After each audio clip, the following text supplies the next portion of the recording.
Are you ready? Ready. My little Scorpio queen. Welcome back. It's episode 102 of the mymaria777 podcast. We are here. We are in my living room. It's November 23rd, and we just had our fucking birthday. Hi, Project Chaney. How are you? I'm doing pretty fantastic. It's pretty exciting to be live and in person, and I have to figure out to pay attention to the computer and to listen to the computer. And not look at me through all of our equipment we have right here, right now. Yeah. It's the last day of our little mini vacay here together, and you're leaving in approximately 4 or 5 hours, and we're just now recording for the first time. I know we were kind of lazy glazy, but in a good way. I enjoyed it. That's for me. When I plan a trip, there are a great deal of things that I want to do, but really you just got to plan time to do nothing, you know? Yeah. It's nice when you can hang out with someone and do nothing. I enjoy, that's my favorite thing, to do nothing, no pressure. What will be will be. Yeah. Chill. Watch some old TV. Talk Look up some shit. random digs. Both play on our phones. Send some silence together. text while we're sitting next to each other. So you guys, we had this great idea that we were going to work on our pop culture podcast, and sorry, it didn't happen this time. You did some research. I did. I thought you were going to be here come on, bitch, let's go. We need a podcast. Get your ass together. You thought I was going to be the one to yes. come in. I'm a sous chef. I just stand there with my hands behind my back and I'm like, tell me what to do next. People that listen to my show, they know oh, don't rely on that bitch. She'll tell us she's going to be back next Tuesday and she never releases on a Tuesday. That was like me saying I'm uploading a new podcast for 9 months. I'm like, you guys, I swear it's coming. Big plans. Big plans. It's this is so fun, and I love podcasting, and when I get in it, I feel like there isn't anywhere else I should be. But it's kind of like working out, taking that first step, I don't know, can be painful sometimes. And probably if we were in the same circumference more frequently, we would have recorded more. Right. Like if it was more natural, that where it's like, okay, we're hanging out, okay, this is when we record. This is only the second time we've ever met, y'all, IRL. In real life. But I took out my equipment right when I got here. Okay. As if you did something. I unpacked. That's how much I did right when I got here. I just thought we'd go live and do it easy, set up the phone and go live on IG. You could have done that at any time. And we had plans a few times out. When we come back, we'll go live. The thing is, at night, I'm a sleepy girl. You are. And if I go to dinner and I have a little bit of wine, or I go out and I smoke weed and I come back, it's sleepy time. Done and done. Okay, well, we just had a birthday. How do you feel? Do you recently I was talking about how Prince had this whole thing where he said you have one birthday, it's the day of your birth, and to acknowledge your birthdays thereafter, you are basically aging yourself. Obviously we age, but I don't know. It was such an interesting discussion that he was having on, if you say I'm 35, I'm 45, of course you're going to look that way. You're going to be that way. But if you were to just live and not put a time on it, would you age in the same way that everyone else does? Prince didn't seem to age the same as everybody else did. Right. And they put a lot on him at the end of his life and said, oh, he was on painkillers and stuff from all the years of dancing. But if you ever saw Prince on stage, he was still jumping off things that were 5 feet tall and doing splits with a guitar. And So who knows? Maybe Prince was ageless. I think there's something to it. It doesn't feel like a birthday. It didn't feel like my birthday this year. I have no qualms about getting older. Like I don't give a shit that I'm 35. Like I don't feel like technically I've heard that 35 is a geriatric pregnancy. It is. I always That's thought that was so nuts. wild.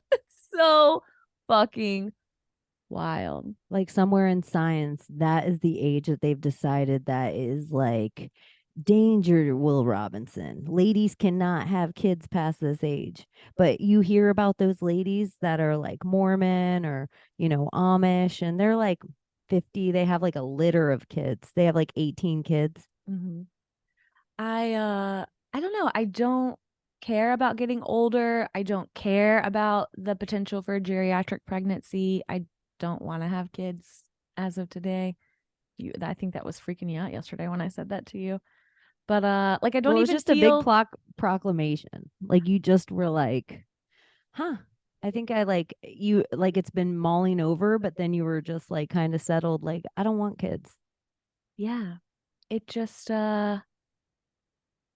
it's something that you just accept, especially like me as like a straight, white girl in the South.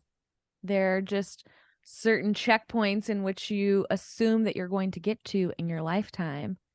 And like I don't even feel compelled to freeze my eggs. Hmm.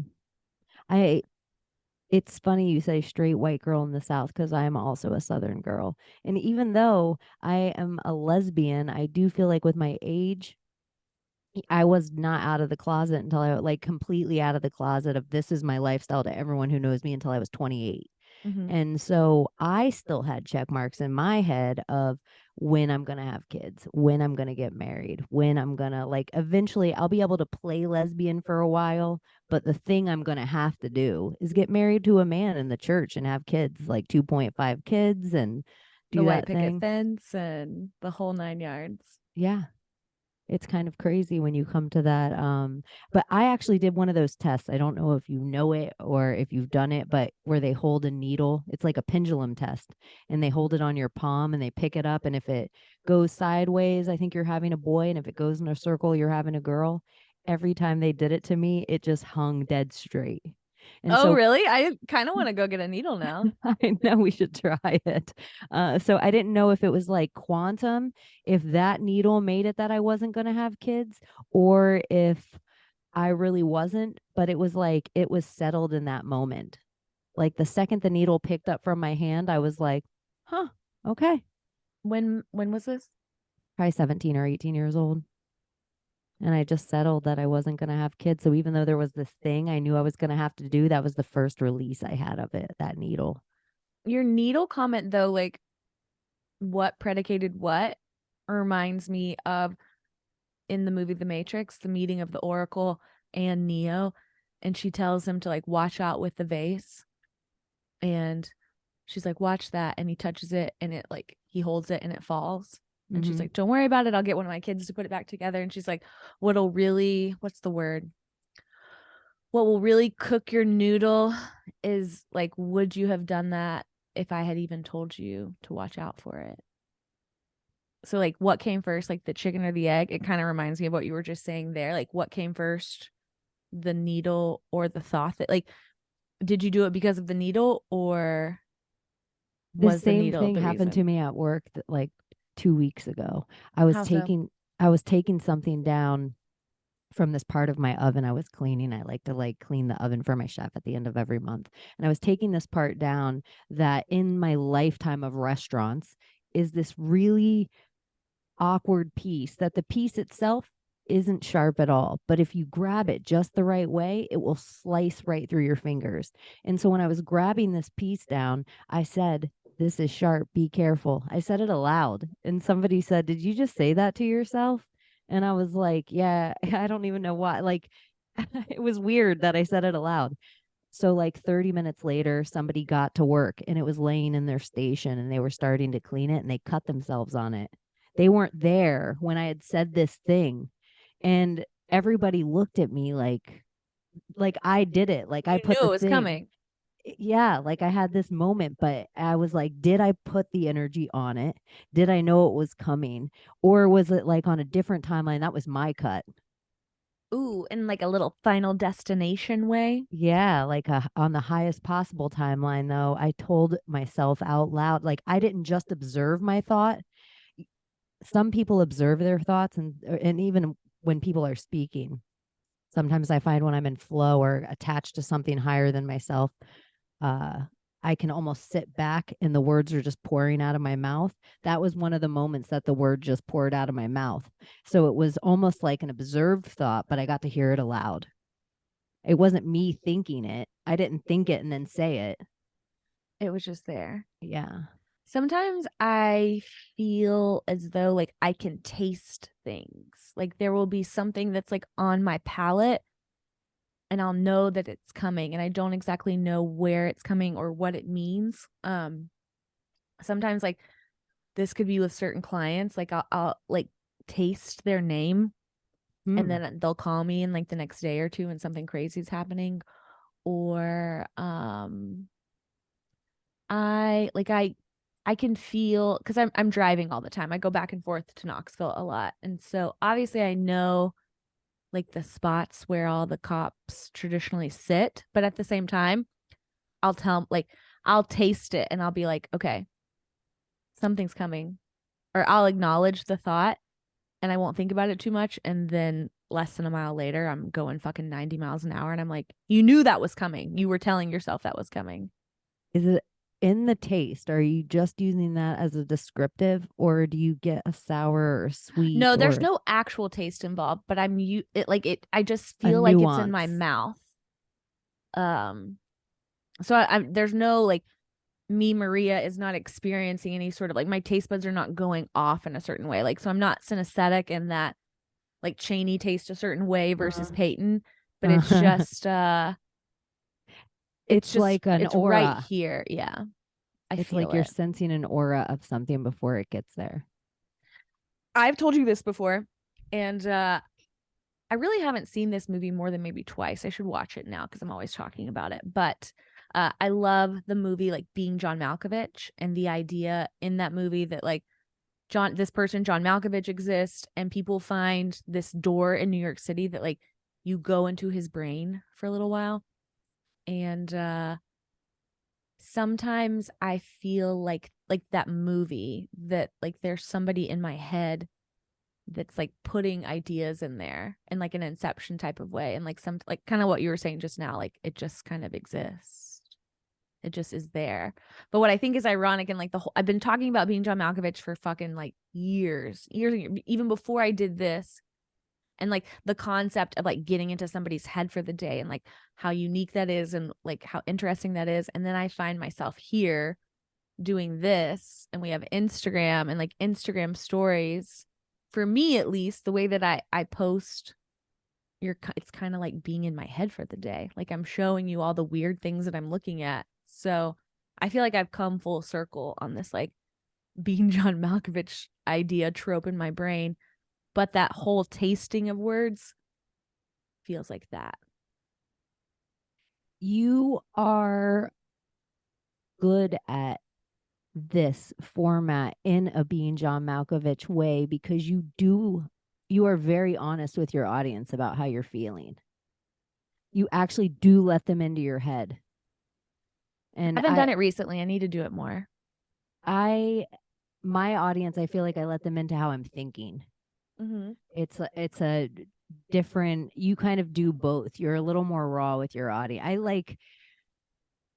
I think there's something thinking about my whole show in a package, like which I have been doing on my birthday just from when I started it, and I have this whole um podcasting spell. I like the broadcasting better. I even think the pod Fucking word. broads, and we're broadcasting. Yeah.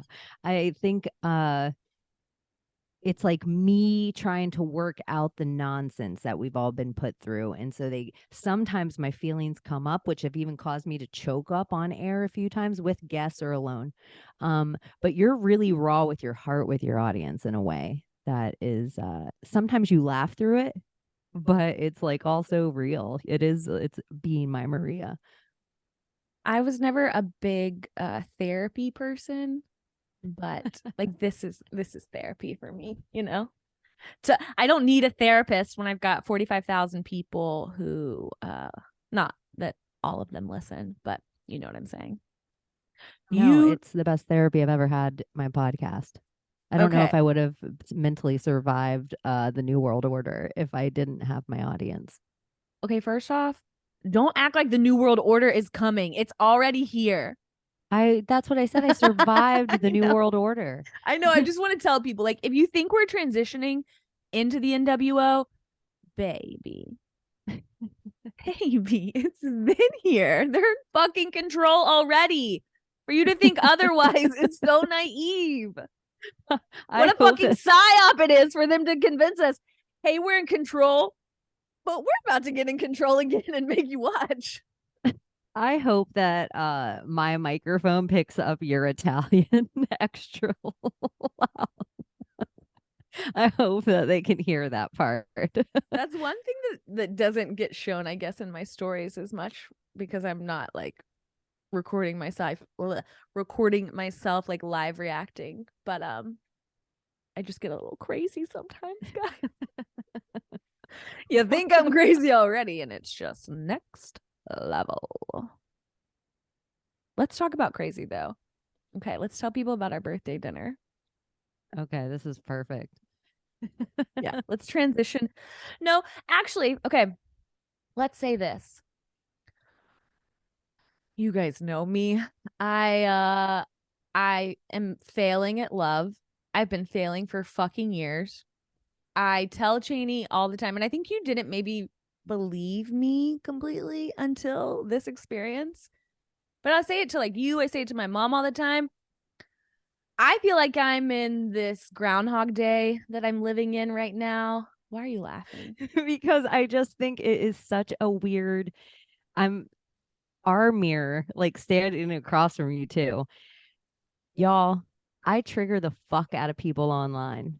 Everybody doesn't know it, but if you're a friend of mine online, if you have a platform, you know it because you've probably had to somehow censor it because you were being nice to me. But I trigger people online in a way, but I try to explain to people that out there in the world, people are mad. Like people, the amount of attention I get is bizarre. It You're doesn't make magnetic. sense. You're It magnetic. and it doesn't make sense. I should be a 10. I should be like I'm Gwyneth Paltrow in like 5-inch heels walking around. That's the attention I get out there. It doesn't make sense. But online, triggering as fuck, and people are kind of mean to me in ways. I will tell you this, and you don't know this. And I got to see it now in person. Everybody loves my Maria online. Everybody loves her. In person out there, she triggers the fuck out of people. I I go ahead. I'm sorry. I'm just blown away for no reason. Like the same way that I trigger people in the box, you trigger people in real life. And that's the funny thing, you guys. Like, I had this picture of Chaney and I posted it on Monday and I was like, wish this scumbag a happy birthday. And men, I am so disappointed in you. Like, get off your fucking high horse. Like, the amount of men that came at you in my comments, the amount of people who like sent me DMs, and I was deleting these comments because I didn't want you to see them, but like, just like making fun of you for literally no reason. And if you know me, you know how much I love you. If you listen to the podcast, you watch the podcast, you know you're great and incredible. But I was just like, if you don't want to comment on my fucking post, then don't fucking comment on my like. Why are people being mean to? It's just like the men, Yeah. the men. It's crazy. And it's all the time online. Like the second people see me online too, I do something weird a lot of the times to men where they attack me in this way where they're like, they want to dike me, but they also want to like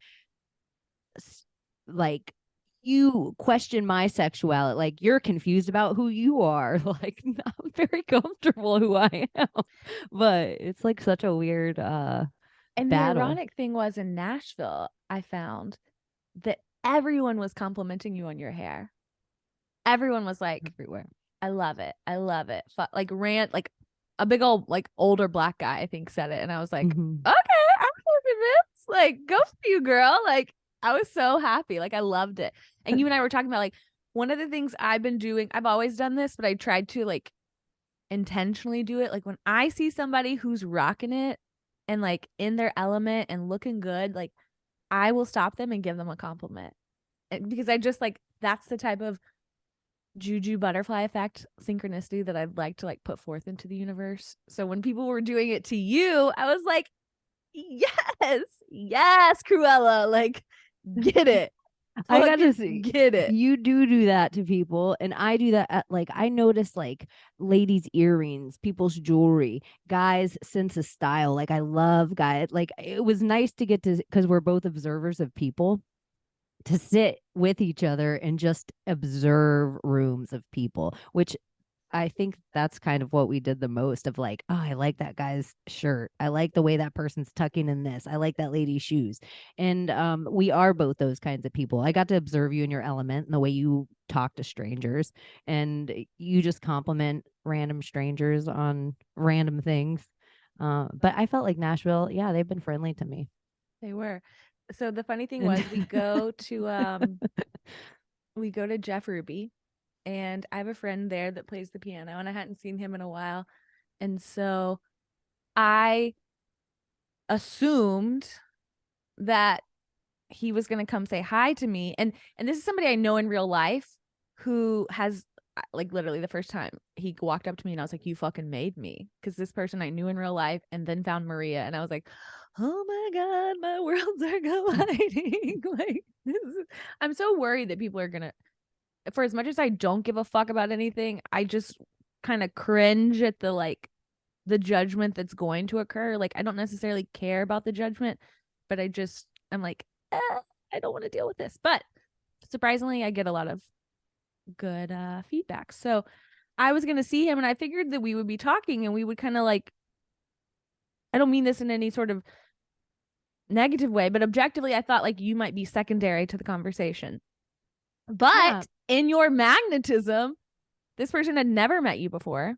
Mm-mm. And I went and looked and he doesn't follow you on Insta either. So I thought he was like meeting someone because he follows me and I talk about you all the time. So it's like coming full circle.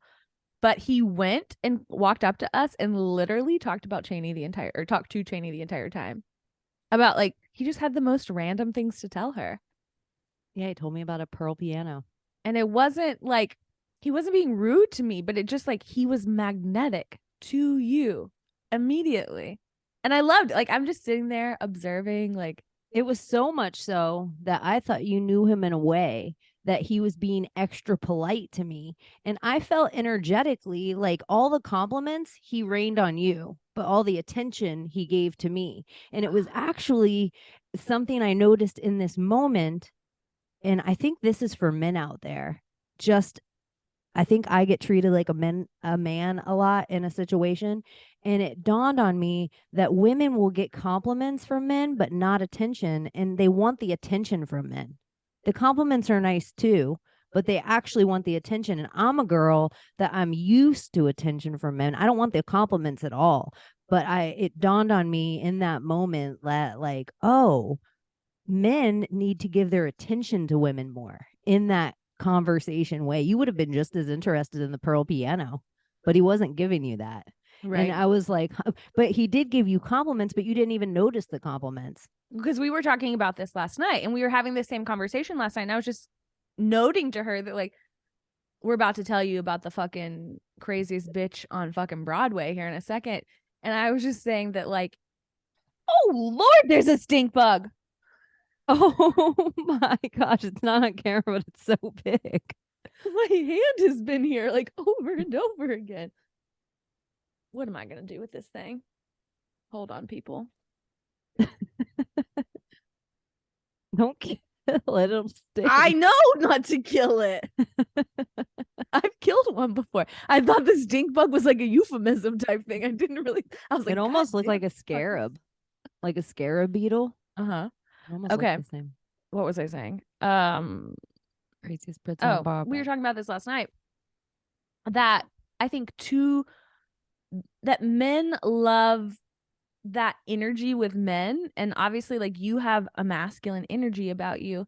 And I think that men assume that, like, okay, we're at a party, we're at dinner, we're at wherever, that like I want you to compliment me. And then to a man, it's almost as if a box is checked. Like, oh, let me look at you. You look beautiful. You look hot. Whatever the compliment may be. Okay, shut the fuck up. And now, like, let's navigate the rest of the night. And you're just kind of there beside me. When in reality, women want you, like, we want a compliment. We don't want a forced compliment. But we also, like, that whole entire conversation, I could have been a part of, but I wasn't. And that's okay. Uh, but it's just interesting that, like, he gave me the compliments and then he just like closed it. And I was just there beside him while he conversed with you. Well, all those same people that you said came up and complimented my hair, I feel like there's this other energy that I have that it's my feminine energy, it's my musing, and I'm walking around, and so men see me. Whereas if it was you and they noticed, and I got to walk behind you at points and see dudes notice you. Like we went to like Lowe's yesterday. I got to see your magnetism and men look at you, but it was after you walked by and you didn't notice. They notice me. And so normally they'd see a girl like you and they want to give that compliment or cat call or something, but they all know it's inappropriate now in their head. They're not allowed to say those normal things like, "Woo, you look lovely," or what they would say. But to me, they're allowed to say, "I like your hair," but they feel the same energy. They just can't put their finger on it once they turn around and look, but it's something else. It's maybe not a present. Maybe it's a presence more than a, but you have it too. But Like, here, like, but let's talk about my presence then, because it's triggering. okay. So who wants to begin? We're sitting there at the bar at this fancy restaurant. And when we first got there, we sat at the end because it's all that was available. And at some point during the night, this woman sits next to Chaney. Now, just being a judgy bitch observer, if you looked at her, she kind of looked like you in like a couple decades. no joke. When I looked over at her, I couldn't believe how long she was sitting by me and that you didn't mention, hey, this old lesbian who looks like you just sat down next to you. She had all bleached hair. Like, She had same haircut. same glasses. Like she just had weird glasses on. She had her own style that was a little like, like it was me. And she kind of, her energy was cunty though. I don't have a cunty air, but her energy was immediately like that stern, like mad lesbian feel. Like there's a mad lesbian energy, and that's how her energy was even next to me. But yeah, Like, I'm she surprised looked you a didn't mention little, it. I noticed her, and then I noticed at one point, I think that almost the entire bar had cleared out, and it was me, you, her. And then there were some people at the other. It was like a half moon shape, half circle shape. And she's there for most of it. So she's observing us, and we're having dinner, and we're talking and watching TV and listening to the music. And then we had ordered creme brulee. It had come, we had eaten part of it, and then we were each having like an after dinner drink. And this bitch decides to start talking to us. You go from here. And so she starts chatting. I lean back in my chair because I'm opening up the conversation. So You're in all the middle. three, I'm in the Right. middle. So I'm opening it up. So all three of us are now chatting. She informs us that she is a business owner of a place in town. No, her name's Layla. She owns Layla's Honky Tonk on Broadway. I'm putting this bitch on blast. She doesn't Dumb know who she cunt. messed with. She doesn't know who she messed with. So, so we start chit chatting, and I think everything's kind of kosher. But And again, there is absolutely no discussion with me whatsoever. So she's in the third seat. You have scooted back a little bit so that you can open this up into somewhat of a triangle. And then I am facing her. And I've rotated my chair a little bit so that I'm facing her. And I'm gonna toot my own horn. I was just about to toot your horn for Oh, you in okay. this Then moment. you do it. So, like, you look like a smoke show. And for all I intents was and feeling myself. I had it going on. And for all intents and purposes, in this moment, like, because when we sat down in our chairs, we take our jacket off. So I don't even get to, I haven't seen your even like since we left the house, your whole thing. And then we're sitting in chairs, like facing a bar. So for all intents and purposes, Layla ends up with the best view of you probably of the whole night is you're sitting facing her in your full outfit, lean back, comfortable with your drink. She gets this view of you. Yeah, you guys. I had a black bra on and basically like a black mesh see-through shirt with like black trousers on. So like my tits are out. And it was only for Layla. Like Layla was the only one who got this view the whole fucking night. And she looked like she was a masculine lesbian. She seemed like she would be into it. If anything, the same as the dude that was chatting. I thought, for real, in this moment, as I'm like leaning back and Layla, she's like wants to buy us a drink. And we start chatting. She's a Scorpion too, an October Scorpion. Yeah, we immediately tell her it's our birthday. We're celebrating our birthday. We're celebrating our birthday. Oh, Scorpios, last day of Scorpio. She knows she's a Scorpion, October Scorpion. She tells the bartender, I want to order 3 drinks, 3 stingers. She orders. Y'all, this drink ain't good. Fucking drink. What was it again? A stinger. But wait, it what was was like in it? brandy and creme de mint. Yes. Okay. Let's stop at this juncture real quick because we had this conversation last night. If I'm a dude or I'm a butch lesbian, in my opinion, you all are it's so easy to be a man or a butch lesbian.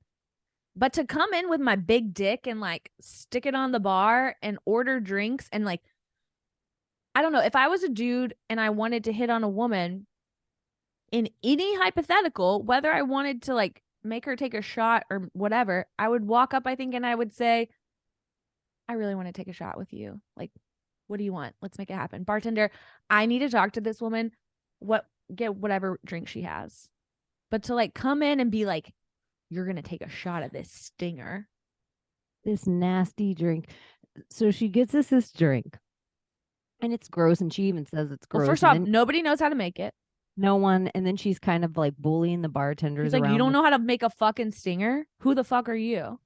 And I'm kind of leaned back thinking in this moment, like she has told us her bar. You've told her, I enjoy your establishment. Along with, you were like, I like your place in another place. No, I like Layla's and Robert's on Broadway. They're 2 old bars. They're right next to each other. There was a time where I lived in Nashville in 2009 for an internship I had during college. And like I lived downtown. We would roll up and down to Broadway. This is way before Nashville was Nashville and the Bachelorette capital of the world and blah, blah, blah bullshit. I've been literally going to Layla's and Robert's my whole life. So when she told me she owned it, I was like, bitch, no, I love you. Like, I was so excited to talk to her. But like the piano man, it was all you. And that same energy that you just had, you gave her smiles. You told her you loved her bar. Like you told, like all that same energy you gave her, and you were sitting there with your tits out at her. Yeah. Like she was getting the whole show and tons of energy. And in this moment, she asked me what I did. She told us what she did. I really thought in the moment, oh, she's big dick lesbian me right now. She's gonna show you, because in the lesbian world, how much money she has. She's about to drop this, and I'm backing up and letting her do it. She already bought us drinks. I'm like, buy me another drink, daddy. I don't care. So like, I'm sitting back and she's like, y'all are just friends, right? Oh yeah, she asked us multiple times. Yeah. First off, she didn't ask me what I did. She asked me no questions. Nothing. She asked me, and she's like, y'all are just friends, right? And then she said, I don't even know, how did the comment come up? Because we were fine. Friends, we were we were just floating through and it was totally fine. And we are trying to drink the drink at this point and it's not good. And so then she's being a bitch to the bartender again. And the bartender's just like, I mean, I don't know. This creme de menthe is kind of old. So then she has him add fucking Rumpelmints to it.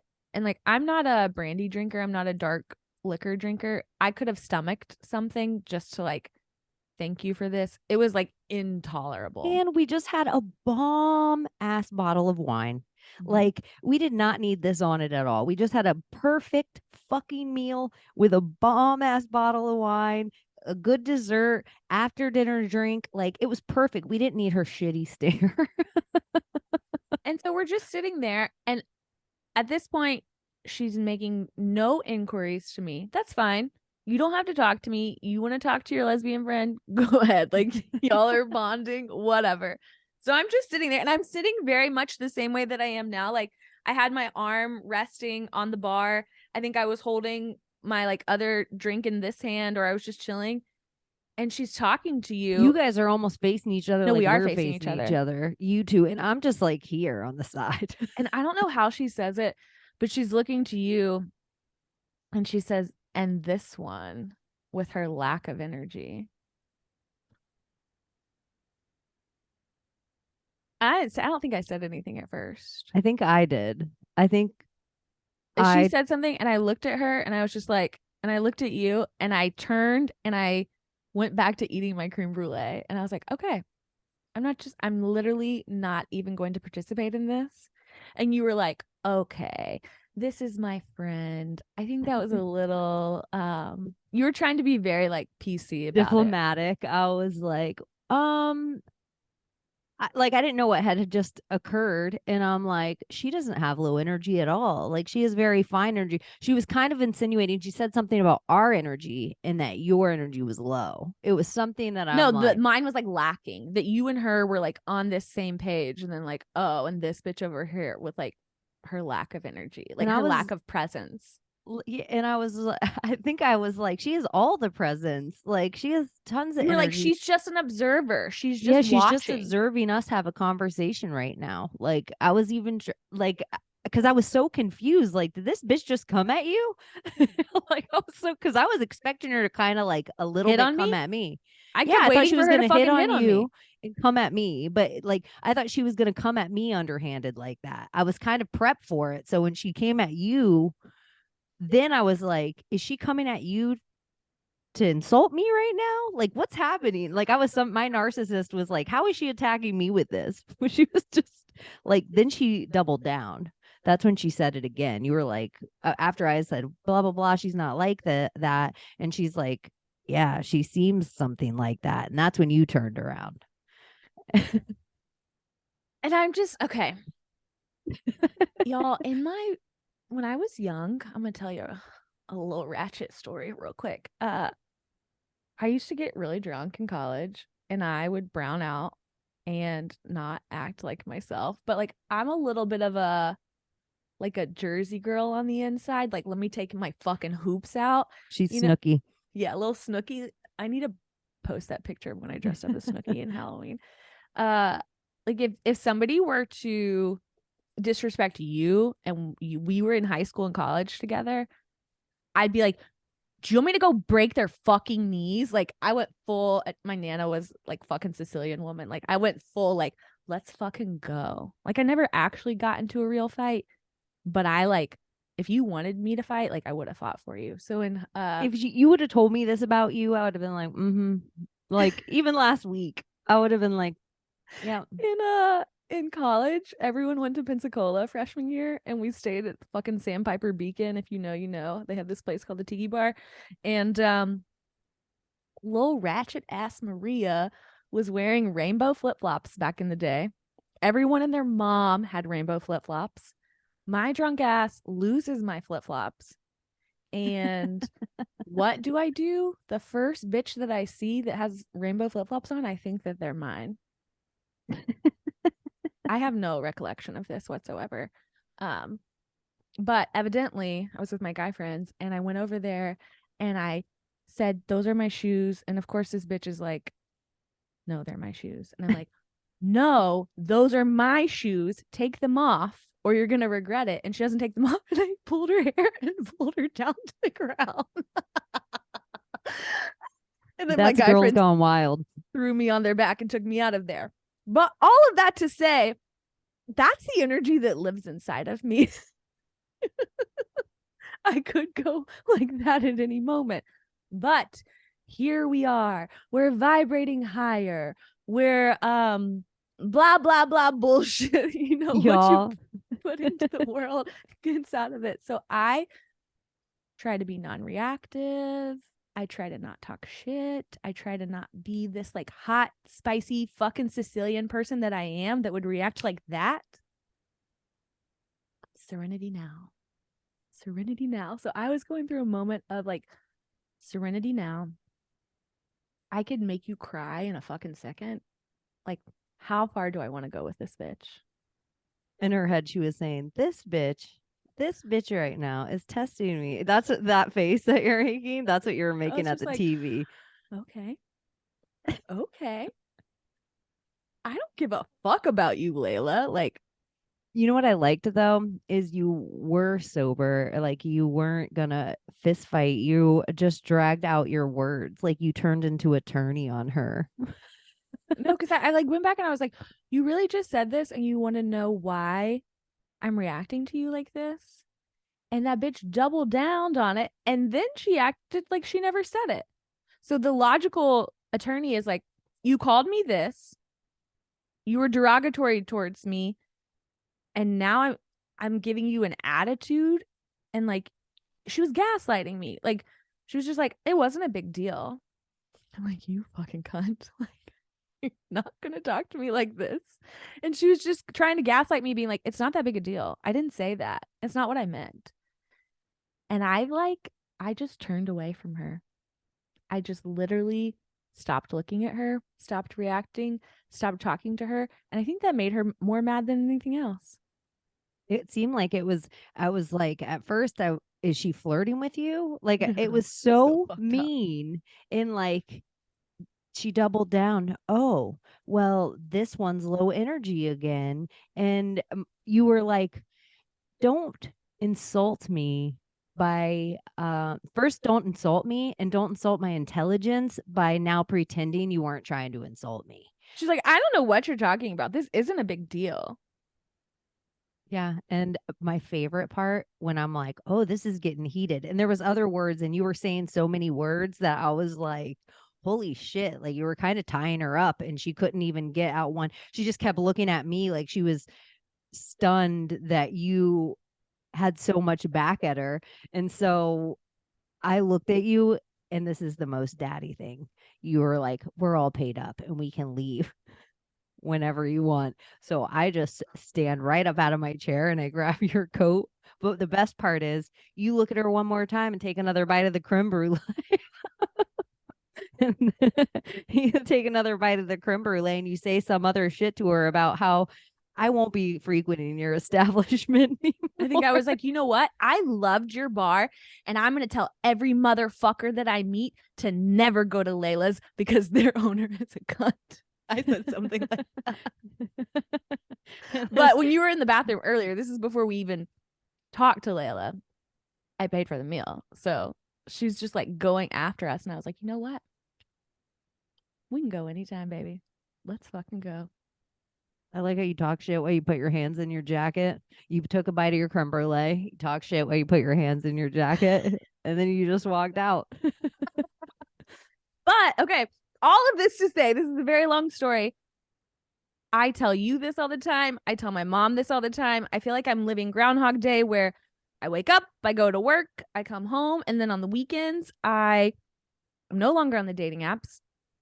I put myself out there, I get dressed up, I go have these like nice, fancy dinners, I take myself places, and absolutely no one interacts with me. And I didn't believe this for so long. I just, because I see what you wear out. You're personable, intelligent, funny. You look nice. I'm like, I just don't believe this. You're out in a big city. I just could not comprehend that you're walking out and about and no one's chatting with you at these places. I feel like I got to go to a lot of your frequent restaurants and sit where you sit. And it was like, huh, it wasn't me that was making them not come up. It's Like, me. yeah, people come up to me all the I'm time. I'm the problem. I try to explain this to people all the time. Like, people talk to me everywhere I'm at. It's not me, but I just assumed you must be like me. Like people must go up and talk to you all the time. But no, it triggers something in them. And you weren't being mean. I don't understand what happened with the lady. It was like you observing her made her so insecure. I just got to watch this lady who walks around all of Nashville with all this presence, owning this bar, and everyone knows her name. And just sitting in your presence, all her insecurities came out. Like you forced her to do immediate shadow work in front of us. Just It sitting was like this. so bizarre. It's from one of the most bizarre encounters of my life. Yeah, happy birthday. Happy fucking birthday. And the little bit of unwell I felt the next morning, I just was like, it's the brandy. Oh, I didn't even think of the brandy until now. Yeah, because she gave us a spell that wasn't our spell. We let that witch put something in our beakers. She probably roofied us. Oh, Rufalin. We didn't But finish you it. know, who did she even want? Objectively, she would want me, but she was going right for you, Cruella. Like the young version of herself. That kind of narcissist, she probably like was like, oh, she looks like me. I like this. Look at my little pet. And she got this side. So it did look like her. I don't know. People are weird. The world is weird. But if you're ever wondering why I'm so unsuccessful, here we are. We still don't know why. You listen to my stories and you're like, God damn, Maria, what's wrong with you? I don't fucking know either. She's just sitting there. Just sitting there hanging out, telling this She was woman how much enjoying I love her herself. bar. Enjoying herself. Genuinely loves music. Oh, Shwell. I'm your number one fan, Layla. Not no mo. So if you ever go into Layla's, anyone who ever goes there should just buy stingers and leave them on the bar. It should just be a thing that people frequent it. And it's just like anyone who orders the stinger leaves it full on Layla's bar. Yeah, if you ever go to Layla's, go tell her to fuck herself. She looks like Chaney.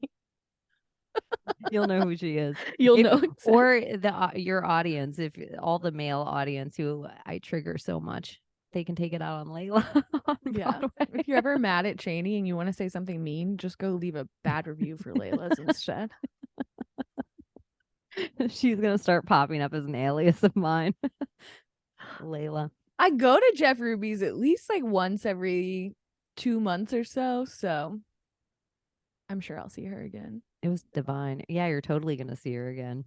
I feel like you and her are gonna be longtime friends. She won't remember me. Anyways, okay, I just gotta tell you guys this real quick because I'm wearing the fucking coolest sweatshirt in the entire world. That says The Lone Wolf Lodge. And if you follow me on Instagram, you should at this point know what the timeline game of the week is. And I've had some brief interactions with fucking Ray Liotta. Again, not the real Ray Liotta. He's dead. If you don't know, I rename all the men in my life. And Ray likes to say that we can't be together because he needs to be by himself and he's a lone wolf. So I put lone wolf on the timeline because I like to transmute that magic that gets thrown at me. And then that day, somebody was in a Goodwill and found this and sent it to me for my birthday. So I feel like the spell is complete, like complete transmutation. The whole way around. The Ray Liotta spell. That started with the murder of Ray Liotta. I mean, Ray Liotta dying. That was what, May? And now here we are in November. November. 7. Ooh. No, 6 months later, not 7. Yeah. How much a year makes. Oh, Ray.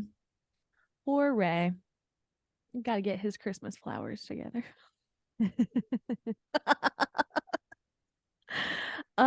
Okay, so for my birthday, I've been wanting to get a tattoo for a while.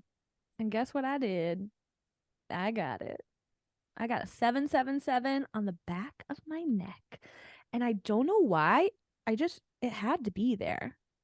Like it's just, I don't know why I've been envisioning it like that forever. That's your keyhole. And we talked about like at the spot on the back of your neck where your head meets your spine. And then we were talking about keys. You got keys made. Oh Somebody yeah. posted a key on the timeline. You And I have a have a key weird thing key thing anyway. too. Baba Jolie pulled a key. If you guys don't know who Baba Jolie is, she's only the best tarot reader on YouTube. You should totally, not just tarot. I mean, it's tarot, but also astrology, and she's incredible. I love listening to her. I like how she touches her cards. But here we are at the Lone Wolf Lodge. I just wanted to let you know. Shout out. Shout out. Shout out to Wolfie. all my lone wolves on this. But also, don't think that that's your personality trait, because it's not. Is there really any such thing as the lone wolf? There's all these like misnomers of wolves. Like even the alpha male whole entire study, the whole entire thing is based on wolves in captivity. So it only works that the strongest wolf would take over a pack if food is finite as a resource. Otherwise, a pack works in a way that the strongest wolf would sometimes be at the end or sometimes in the middle. Like it doesn't alpha male as a theory is all wrong. I don't know. I think that first off, you had a dream about a wolf recently where you were almost like Did almost what do they call it in True Blood? What is Sam? A shifter? Wargain. Like you were almost shifting, Yeah, right? I feel like the wolf came into me, like its nose touched mine, but it made me realize in the moment that I think I run as an animal sometimes instead of dream. And I was wondering if other people do this too, or if they do it more frequently than they think because they assume they're in their human body. So they're like, I was running naked through the woods, but really you were a deer. Or I was flying. Did you see your I fly. hands? I Or fly were a you lot. a bird? Do you fly with Superman where you see your fists in front of you? No, I think I'm a bird. But so my question to you, when you're dreaming of the wolf, do you think that you are having a dream as a wolf? Do you think you are like a wolf in a different timeline? Do you think you're remote viewing as a wolf? Like what does that all kind of mean to you? Now that you're saying it to me right in this moment, there was a gray wolf and they were so big, these two wolves. There was a gray wolf and it touched its nose to mine and kind of came into me. And there was a black wolf that wasn't as fast running next to it, almost like a companion to the wolf. I feel like they were in another realm. They were so big. They were like not wolves of this earth. Because when I was standing upright and I'm like 5'8", so its nose came to mine. So if it was a dog that big, it would be so tall. I don't know. I think it was a different realm. Different realm. I don't know. I feel like a lone wolf, but and I like wolf energy for sure. But again, like Ray uses that as like a personality trait. Like it's something he's very proud of. But it's almost like a what's the word? Like a security blanket for some people, I think. Like I think you should be a fucking wolf. Be the fucking dire wolf. But to pride yourself on being a lone wolf, I think is kind of silly at the end of the day, because it just seems like it's a way to hole yourself, like almost to hide yourself from yourself, you know? Or you're just telling everybody else that they can't depend on you in a pack. Right.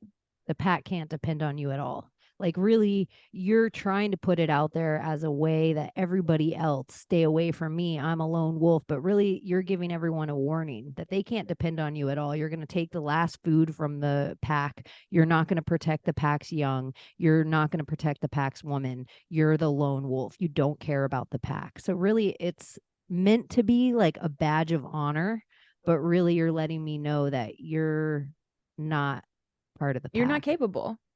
Yeah, you're not a provider, which I think providing and protecting are the two most divinely masculine traits. So if you're not providing or protecting for your pack, then what about you is divinely masculine?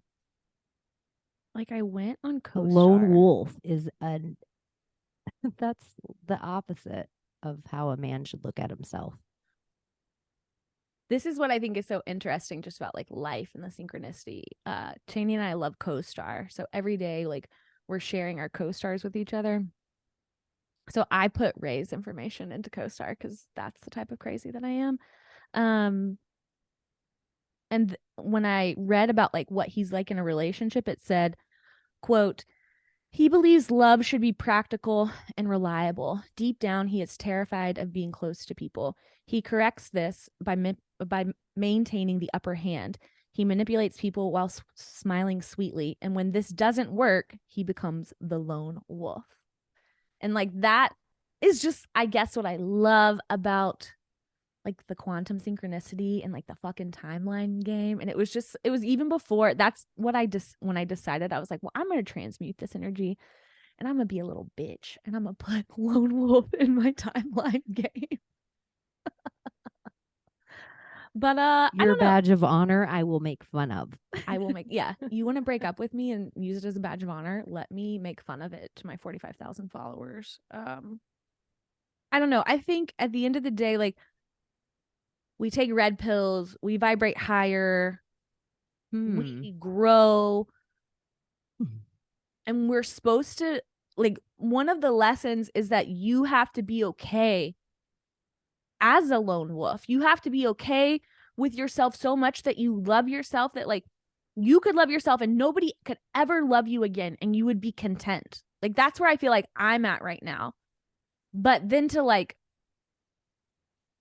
exactly kind of what's been going on with me. Like I swing and I miss. I try and I fail, but at least I'm trying. And so at the end of the day, like I can be content with being the lone wolf because like it's not a choice that I'm making. It's just what is. But like to turn my back away from society or my friends or my family and to just like make that my personality trait, that's like the complete opposite, I think, of what we're all supposed to be doing here. Like you need to be content with being alone, but like that's not, I don't think we're meant to be in that way. Maybe you're just wolf. Right. Maybe you're not lone wolf, just wolf. Well, I And guess wolf, I just mean with like the idea of like you have like you can only meet someone as far as they've met themselves. You can only love someone as far as, or they can only love you as much as they love themselves. So if you're a lone wolf and you think that's cool, that's fine, but like you still have to do all the other work in between. wolf backward is flow. Whoa, I like that. Like somebody, one of my like, I'm not gonna say her name, um, but one of my like good OG followers, she sent me this today. She said, Lone Wolf is on my motherfucking timeline. We just had a fire drill at work. I'm standing outside with all of my coworkers on the edge looking at them, and I legit felt like a lone wolf. Like I had nothing in common with any of these people except that they were nurses. Not one single person. And now I'm sitting at my desk feeling a bit lonely, but also a bit not. It's a mixed bag of feelings. And I resonate with that. And so, Peyton, mommy is recording a podcast. It's wolf time. It's wolf time. I think you know And what I'm trying fire to say. drill. Fire drill, baby. It's second day of Sagittarius season. I might talk about being a Scorpio a lot, but y'all, Fire sign. I'm a crazy Sag. Yeah. Tons of fire PP. in your chart. You are fire water. All your sign. You have a stellium and Sag though, don't you? I do. Stellium and Sag, stellium in Scorpio, and a stellium, I think, in the sixth house. Someone told me recently. I have 4 in the first house. Mm. I know. I always think that's crazy. I have 3 scorpion and a lot of fire. I don't know. I just like the world is lonely, Yeah. you know, and enlightenment. I don't like that word, but that's lonely. You know, And when I did DMT the second time and I went from nothing to the beginning, and that is like all encompassing words to be, you go through this, I like to call it the Lisa Frank tunnel before you hit nothing. And we gotta come nothing, back to Lisa. I know, nothing is nothing. Like, I don't know, like even the word nothing is something, but to actually be in nothing was a fear is something, scared is something. It was actually nothing. And then when I pushed myself out of it, and I was the first thing, like all there was the waters above and the waters below, and me. And when I was thinking of all of the war and famine and feast and sorrow and births and deaths and everything I'd have to go through just to recreate some concept of Chaney where I stand now so I could experience just a fragment of the love I experienced in my life as Chaney, the overwhelming sense of lonely, that even if time and space didn't matter, I would still be aware of everything I'd have to do to get back to here.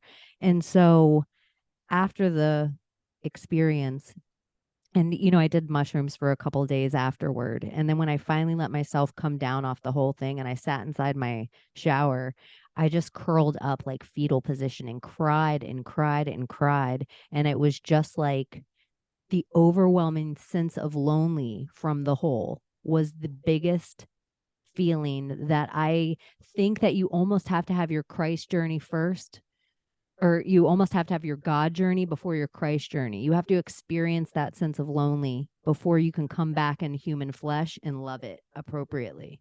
And so it was kind of like when you say the world is alone, they really are. Everybody is really alone. I think that's why people kind of found you or found my show or found all these people out here, this community, because they not only do we all feel super alone, then they locked us in our houses and separated us from each other, even at the grocery stores, even 6 feet apart at the bank. Peyton. He's so quiet all the time, but today I never hear him bark. Literally never. He probably does this all day now. Peyton, come here.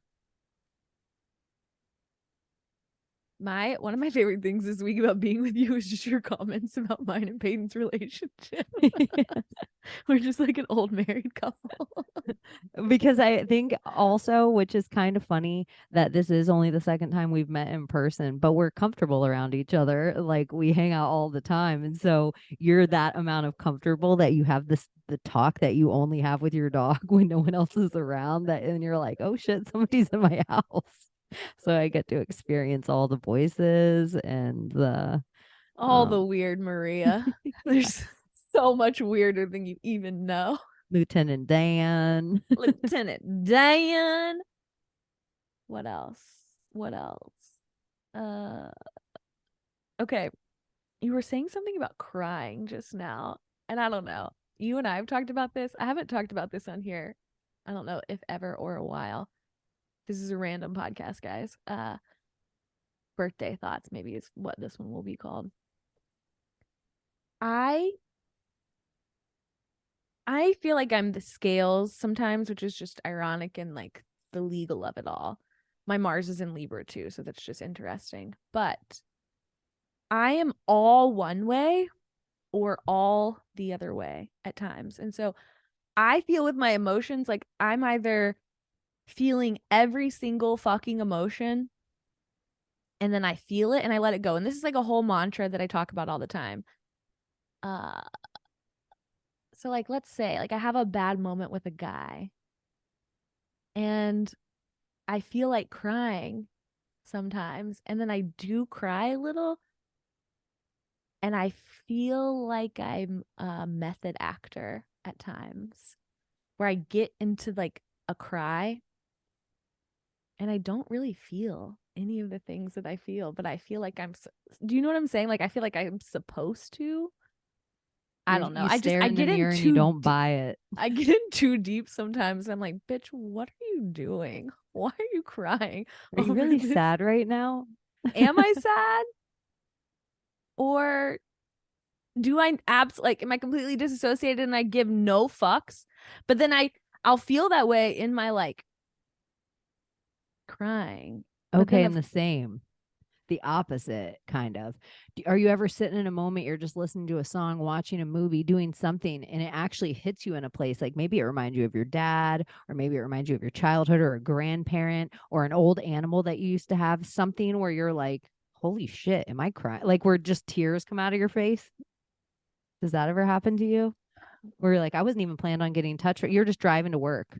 right, pre-Maria, I was very hard.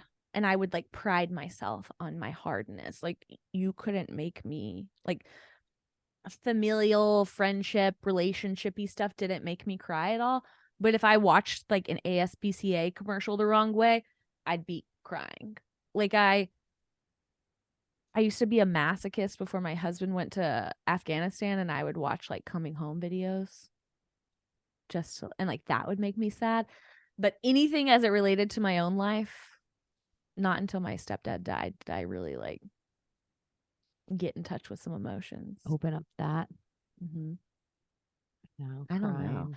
But like I felt that way with Constantine. If you've listened to episode 33, you know that I fell in love with someone online. I believed him. I got catfish. He became my stalker, this whole thing. And I had so many red flags that went up. But at the time I thought he was somebody he wasn't. And so I think in my waiting to meet him, I was like, okay, this motherfucker's crazy or a lunatic or whatever. But like when I meet him, it's all gonna make sense. And when I meet him, we're gonna, these rough edges won't be here anymore. And so I put up with some shit that I shouldn't have put up with. And I would get emotional. And then I would like remember, like, you're method acting right now. Like, you really don't feel this way. But I'd have like tears coming down my face, just like, why aren't you here? Why haven't you here? Like all the things. And then I would just have this moment of like, you forget that you're acting. I don't know. That's how I play my emotions out sometimes. I know, where you're like, do I really feel this, or am I supposed to feel this right now?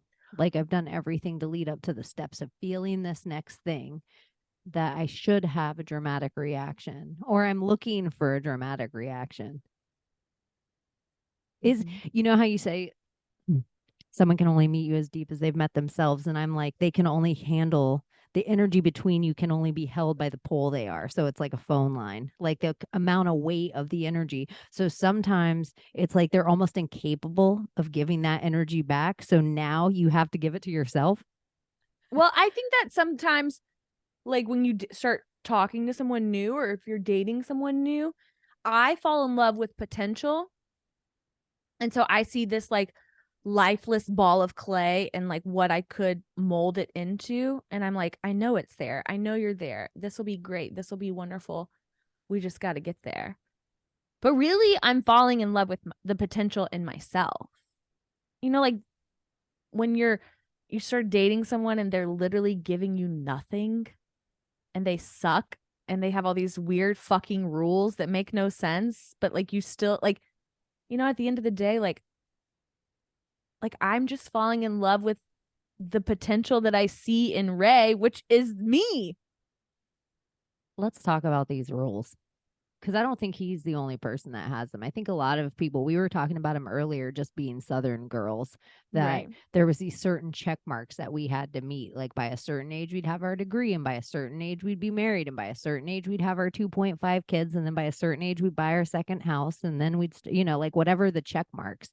Some people really live by these dates and these times and these months and these, and they won't. rules. Yeah, rules, like arbitrary fake rules of the game that they're putting there themselves, as if we don't have enough bullshit rules that we have to abide by in the game all the time. Some people are just also putting, I'm a Southern girl, so I have to get married by this age. I'm a Italian guy. I have to have my business in my name by this age. I'm an attorney. I have to be an partner by this age. Whatever these fake rules. Arbitrary rules. Yes. And it makes me crazy that grown-ups are still living by, and the society doesn't give a fuck. They don't care about your rules. They don't care how much money Society is an you save. abstract that you've created in your mind. My idea of society and your idea of society are two entirely different things. My idea of society and a fucking, what am I trying to say? Redneck from East Tennessee's idea of society are like I am high society to some people, and I'm also like a dreg of society to others.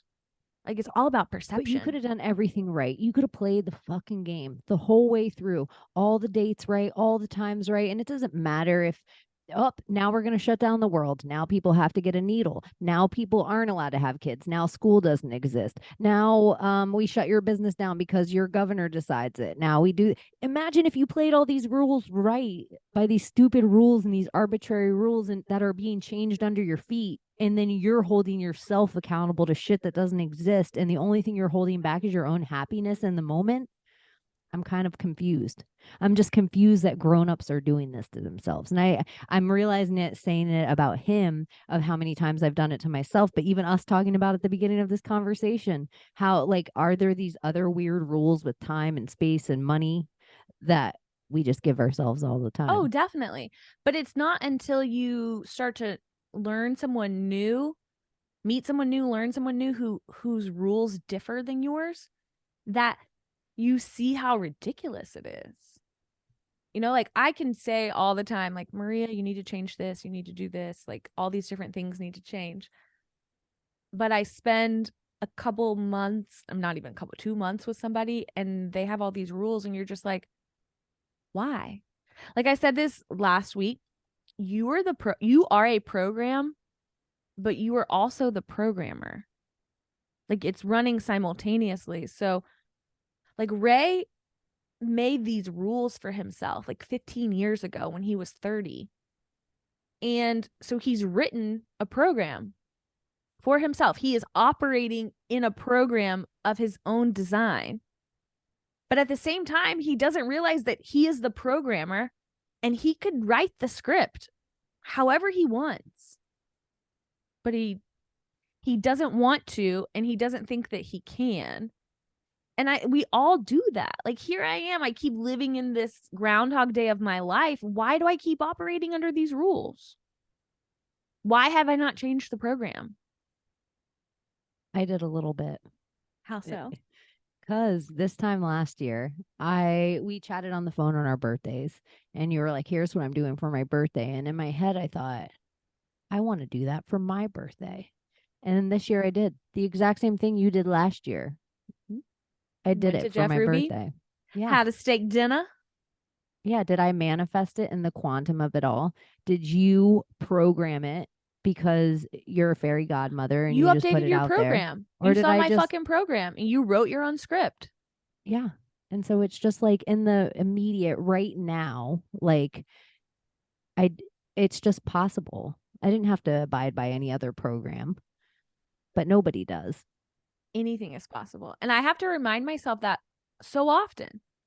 I mean, it's just me and P here.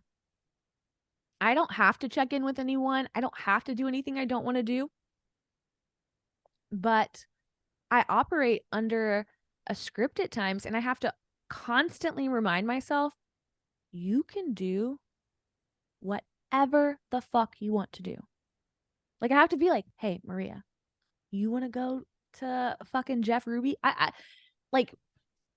do this a lot when I go there and I take myself to dinner. I'll go to dinner at like 10:45 at night. But like I'm not hungry until that point. And I haven't eaten anything the rest of the day. And that place stays open till like 3 o'clock in the morning sometimes. So like I'll dress up and I'll go eat dinner at 10:45 at night. And in the moments that I'm like, oh, should I be doing this? Is this weird? I'm like, dude, it doesn't fucking matter. Do whatever the fuck you want.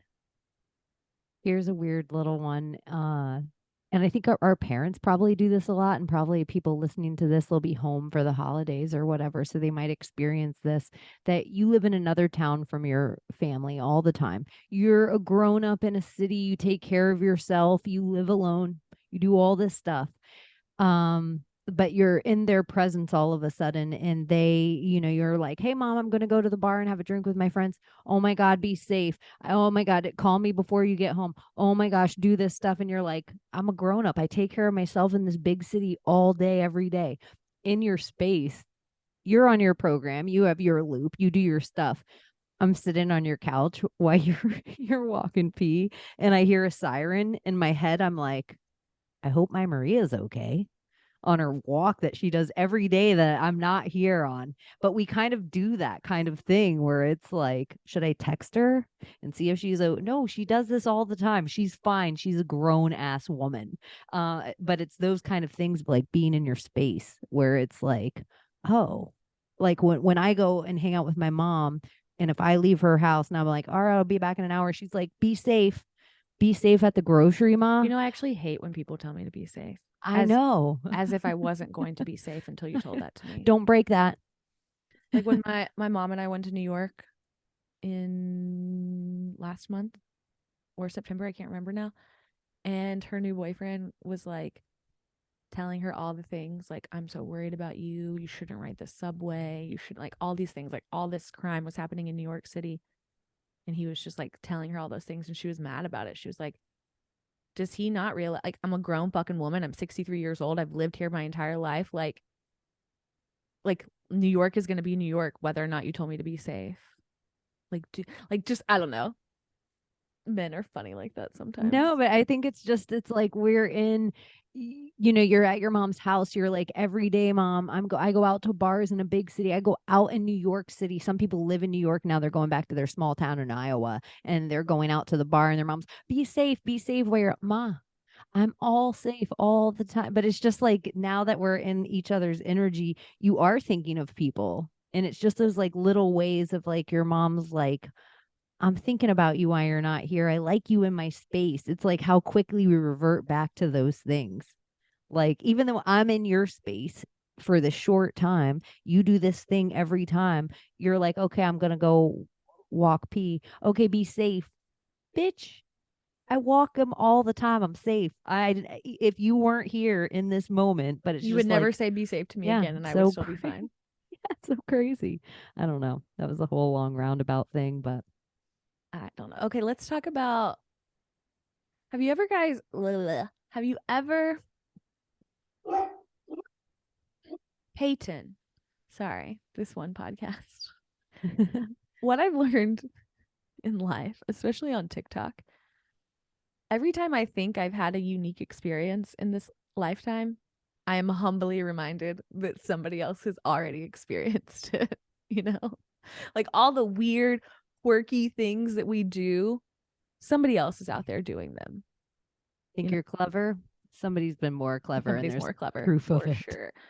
So I don't know exactly how this came up, but we were on a fucking roll the other night on the phone, and Chaney was talking about Lisa Frank, and then one of us made a reference to Anne Frank, and then I threw it all together and said Lisa Ann Frank, and we were just rolling. Like, how funny is Lisa Ann Frank? If you, okay, if you're Jewish and you're listening, maybe this is time to not listen anymore. I'm not trying to offend anyone. I am talking about life on an objective basis, discussing psyops and false flags. If there's a hypothetical where like Anne Frank isn't real, and there's a whole fucking discussion on how her journal is fake because it was written in ballpoint pen, and ballpoint pen didn't exist when Anne Frank existed. And her whole entire family died except for her father, who was a philanthropist or a banker or something. That's kind of like, huh, I don't remember what it is, but the Anne Frank tale Anyways, is so pretty there's a trippy. whole hypo that Anne Frank isn't real, the Holocaust isn't real, Whoa. Hitler isn't real, blah blah blah. You went all the way into it. You should have just stayed with Anne Frank. But we're just fucking dying at the idea of Lisa Ann Frank. And I'm telling Chaney, because Chaney's got all these skills as a graphic designer. I'm like, oh my God, we've got to make a meme with, like, we're talking about y'all. We're like, would they get it? Would they think we're like vastly inappropriate if we were to take Anne Frank's head and put it on like a Lisa Frank background? Like, And I was like, let bubbles and rainbow. Like, we were pulling out. We thought we were so clever. I was like, this one will you were rainbow like, her we're gonna face. do this, we're gonna do that. And so I'm just talking to Chaney, and as we're laughing and talking this out, I decide to Google Lisa Ann Frank. And let me just tell you, there is no such thing as a unique human experience You will be because so impressed. somebody had already thought about this and they had already made the memes that we were talking about. And Like, to the T, where I didn't even need to make one better. And you guys, there is an album by this band called Stickers called Lisa Ann Frank. And Like, honestly, I don't know if you can see this here. It's just incredible. So there's like not a great deal on the internet. Like there's definitely an acute percentage of the population that thinks like you and me. But there are definitely some. A weird part though about the Lisa Frank is if you've ever done DMT, there's this part that you go through where your ego's separating from itself. I'm curious to other people's experience out there because I have talked to a few people I that think have this is how it experience. came up. We were talking about DMT because somebody sent me DMT, and then we were talking about the Lisa Oh, Frank of it all. yeah. There's a part where right after you take, like, usually for me, it's like the third hit. It's almost like internally my body says, oh shit, you're dead. Like your last breath, there's something I can't explain unless you've done it. And then as your ego separates from yourself, it's almost like your brain sends you through this crazy world until you accept the experience. I don't know how to explain it, but the tube it sends you through is like this Lisa Frank tube of art and design and glitter. And I don't know why there's this one cat gif. And it kind of creeps me out. I'll post it in my Telegram channel. I'll just put some random rainbow cat and people will know if you listen to this. But it almost makes me have a nauseous feeling. Like it's not nausea. You know how you said that you have an aura of things. I can almost like even the sense when people are like, "Oh, we should do DMT again." That's the experience. I'm like, because that was my last human thought before I like blasted off. So it's like, I wonder if other people have the Lisa Frank world Well, I of think you DMT. hear about it a lot, and you definitely see it depicted in like when people talk about DMT. But we thought we We were were the so most clever. original, the most clever. Like we were like, oh, we can make merch, we can make stickers. Not to say that people necessarily want that. I don't know, Lisa but and Frank. We can make folders for high school book covers. yeah, we were talking about that, and then to see that like somebody's been right there with us. So you guys go definitely Google Lisa and Frank. There's a pizza reference which we did not get. I'm sorry, excuse me. But yeah, fucking Lisa and Frank. This is amazing. It's It's so amazing good. how weird the world is. I'm glad we're here because the internet always wins. The intranet always wins. Okay. Speaking of, Speaking of, do you have something to say? well, I was going to ask you about Kanye and Mar-a-Lago. Oh, Yeezy. I don't know a lot about it. I sent you that tweet. So, you know, there's a whole psyop within a psyop within a psyop and layers of matrices involved with Elon and Twitter right now. Elon, Yeezy, Trump. Do you feel like these three characters are somehow separating themselves from the pack? No, I think they've been on the same team this entire time. But I mean, like, just as far as the zeitgeist is concerned, like we have each three of them, each three with social media platforms, each three with like this. They seem to have this narrative where they're all against the status quo. That's an interesting thing to say. I don't know that everyone knows that. I don't know if you guys know Kanye bought Parler. Elon has Twitter, obviously, and Trump has Truth Social. So you've got these three larger than life characters. And Elon reinstated Yeezy and Trump this week. Right. So this is where that Twitter. tweet comes from originally. One of Kanye's first tweet back, I think, was Shalom. Yeah, I thought that was so great. Second tweet, he's talking that he's in Mar-a-Lago. Okay. And that he wants to run for the 2024 ticket and wants to invite Trump to do so. Now, I've been saying for a long time that the long con in the character or the celebrity turned president of Ronald Reagan and Donald Trump, like Kimmy K they're gonna try to get her to be president. And if nothing changes in this fucked up timeline, she's going to be. So I don't find there to be any good guys.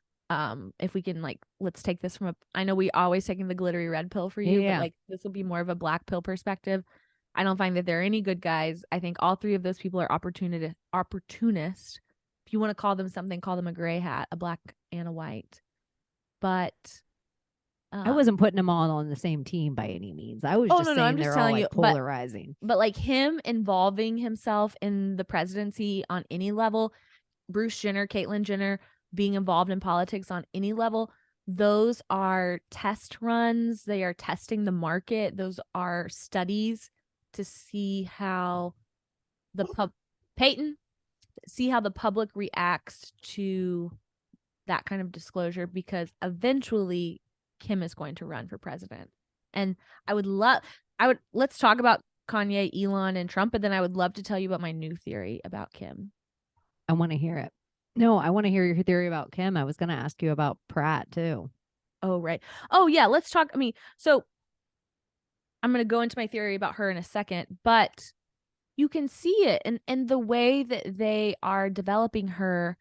Um, she touches politics, she touches finances. She's like, her whole arc with going to law school and freeing people in the criminal justice system, um, gaining that amount of intelligence, like they are going to put her as the president. And people think I'm crazy.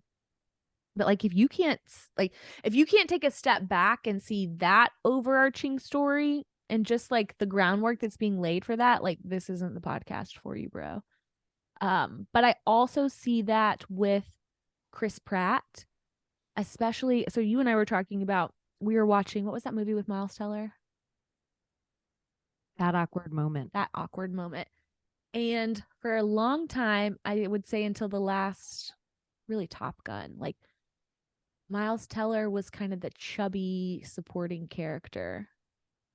He was in Twilight. I mean, he's been in a shit ton of movies, but all of the sudden, now he is hot. He is like on the top of his game. And so I see that with Chris Pratt as well, that Chris Pratt was this like kind of chubbier supporting character in like the Parks and Rec of it all for a great deal of time. And then when he got involved in Jurassic Park, all of a sudden he had this like glow. It's like I would argue that they both sold their souls at that point and were allowed to now become the leading characters. Like they paid their penance, they stayed in the waiting room, whatever that is. But there, Chris Pratt was with Anna Faris. They had a kid together, and then he left her in like a really shitty way and like did really shitty press about it. And now he's with Katherine Schwarzenegger, and I think that they're preparing him, additionally Matthew McConaughey as well, to be future politicians. Yeah, I think this is with the Schwarzenegger whole family. I think this is clever. And we were talking about how they're um, the son of Maria Shriver and Arnold looks like a spot on Kennedy.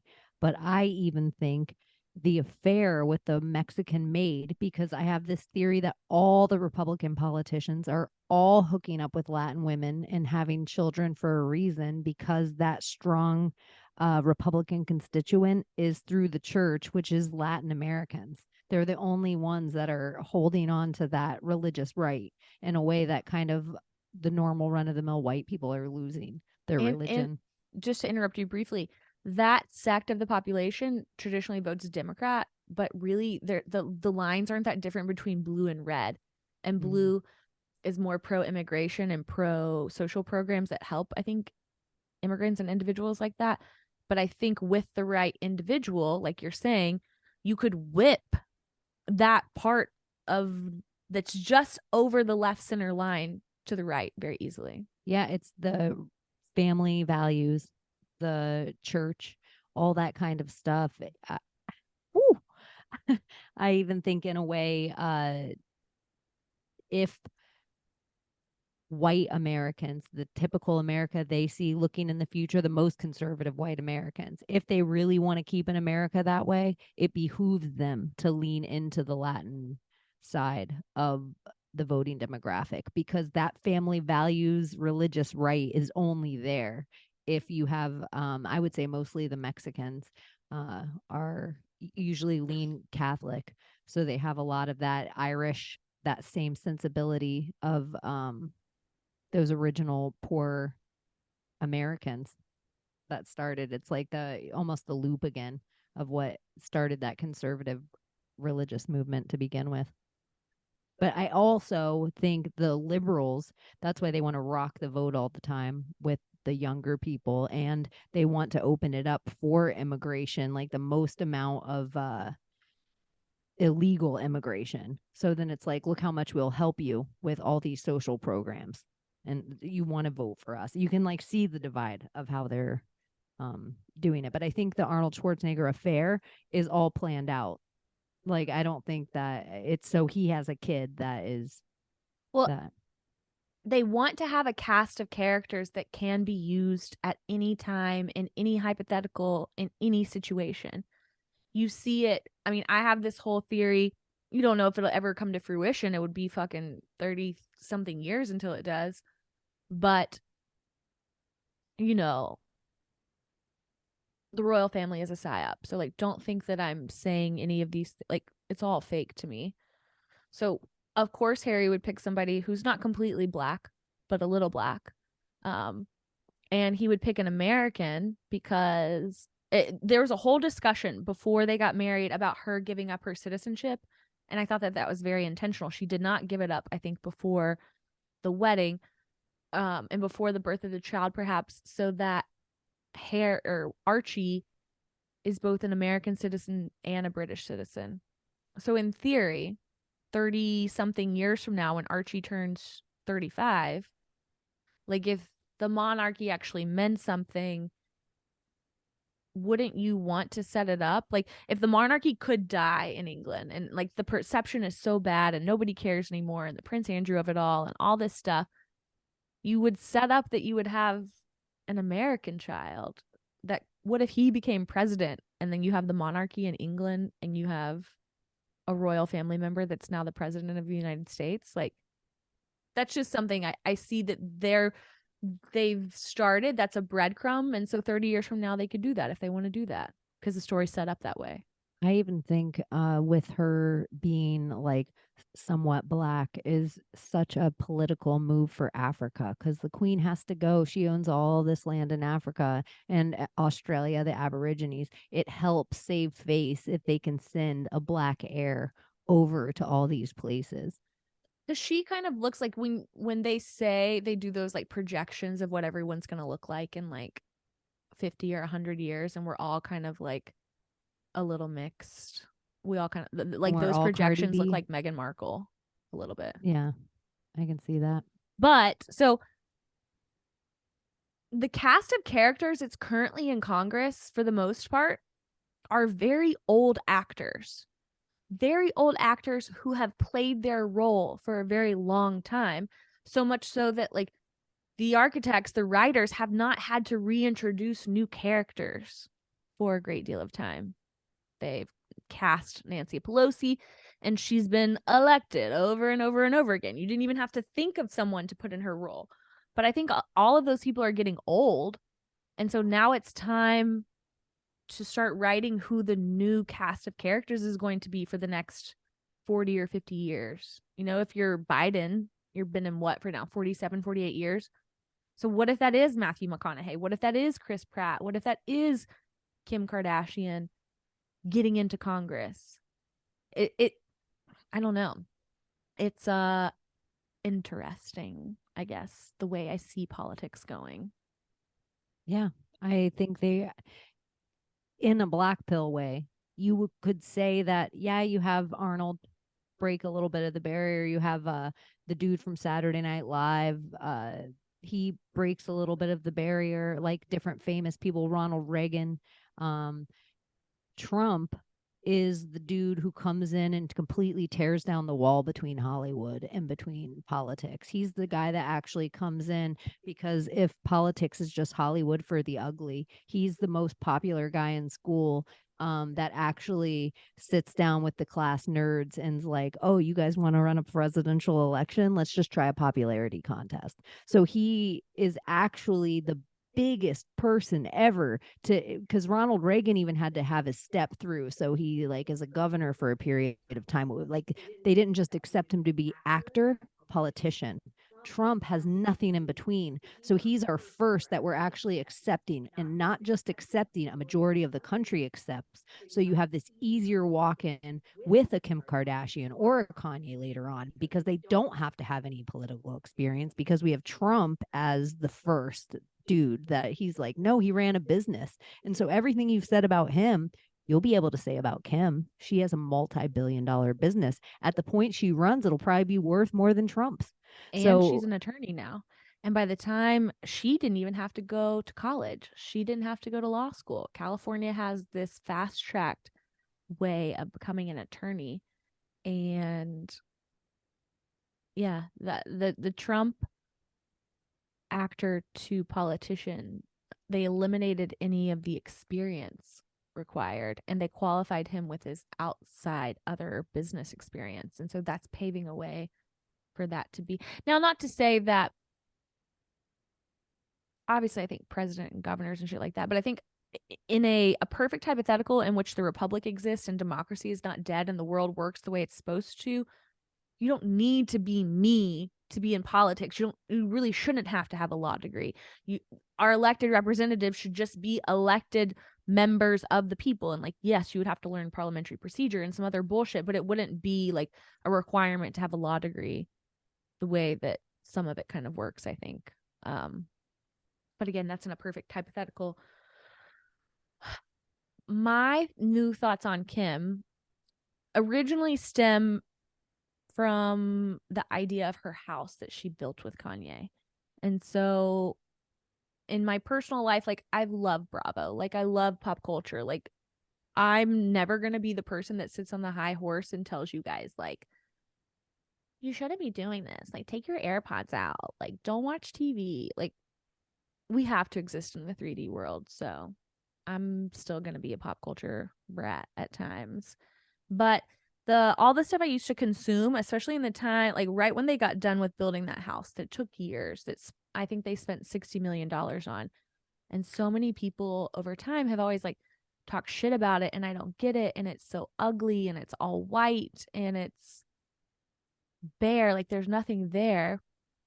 And to me, it always made sense because if you're a Kardashian or a celebrity of that stature, like you don't just sit and chill at home, you're throwing parties all the time. You have events going on, like you're creating content much like you and I do. So when I saw their house and every time I saw it dressed up for some sort of occasion, it was this perfect house to like have Christmas, have Halloween, have a birthday party. And if you had that much money, you would be decorating it to the umpth degree. Like I think one time they did like a Dr. Seuss theme and there was all this crazy stuff inside. And I was just like, oh, this makes sense. Like they built the house that way so that they could dress it up. perfect bones. Perfect bones whenever they wanted. Now, I saw this theory on TikTok, so it's not my original idea. I don't want to claim it by any means, but it was talking about how whomever they is, whether that's the Kardashians, whether that's the architects, whether that's the team above them, Kim is being created to be this like real life Barbie doll. Now, Barbie was originally created, and obviously she's blonde, and I get that. But her face was created in such a way, similar, I think, to like teddy bears and stuffed animals, that it's almost emotionless. There's not a lot to it. That way, the individual who's playing with the toy can like project their emotions onto it. Like Barbie can be whatever you want her to be based on what you're doing with her. And so this theory went on to say that like they're making Kim blonde. She has a big she's been using a lot of Mattel pink in her feed, but they're making her this like skinny version of Barbie, and they've like softened all of her Armenian features in such a way that you can look at her and she almost looks androgynous in a way like you don't know where she came from. She's being made to be this human. Almost like Megan. You were saying like Megan would be the look that Talk a we'd little all louder be. for me. Megan would be the look that we'd all be in the future.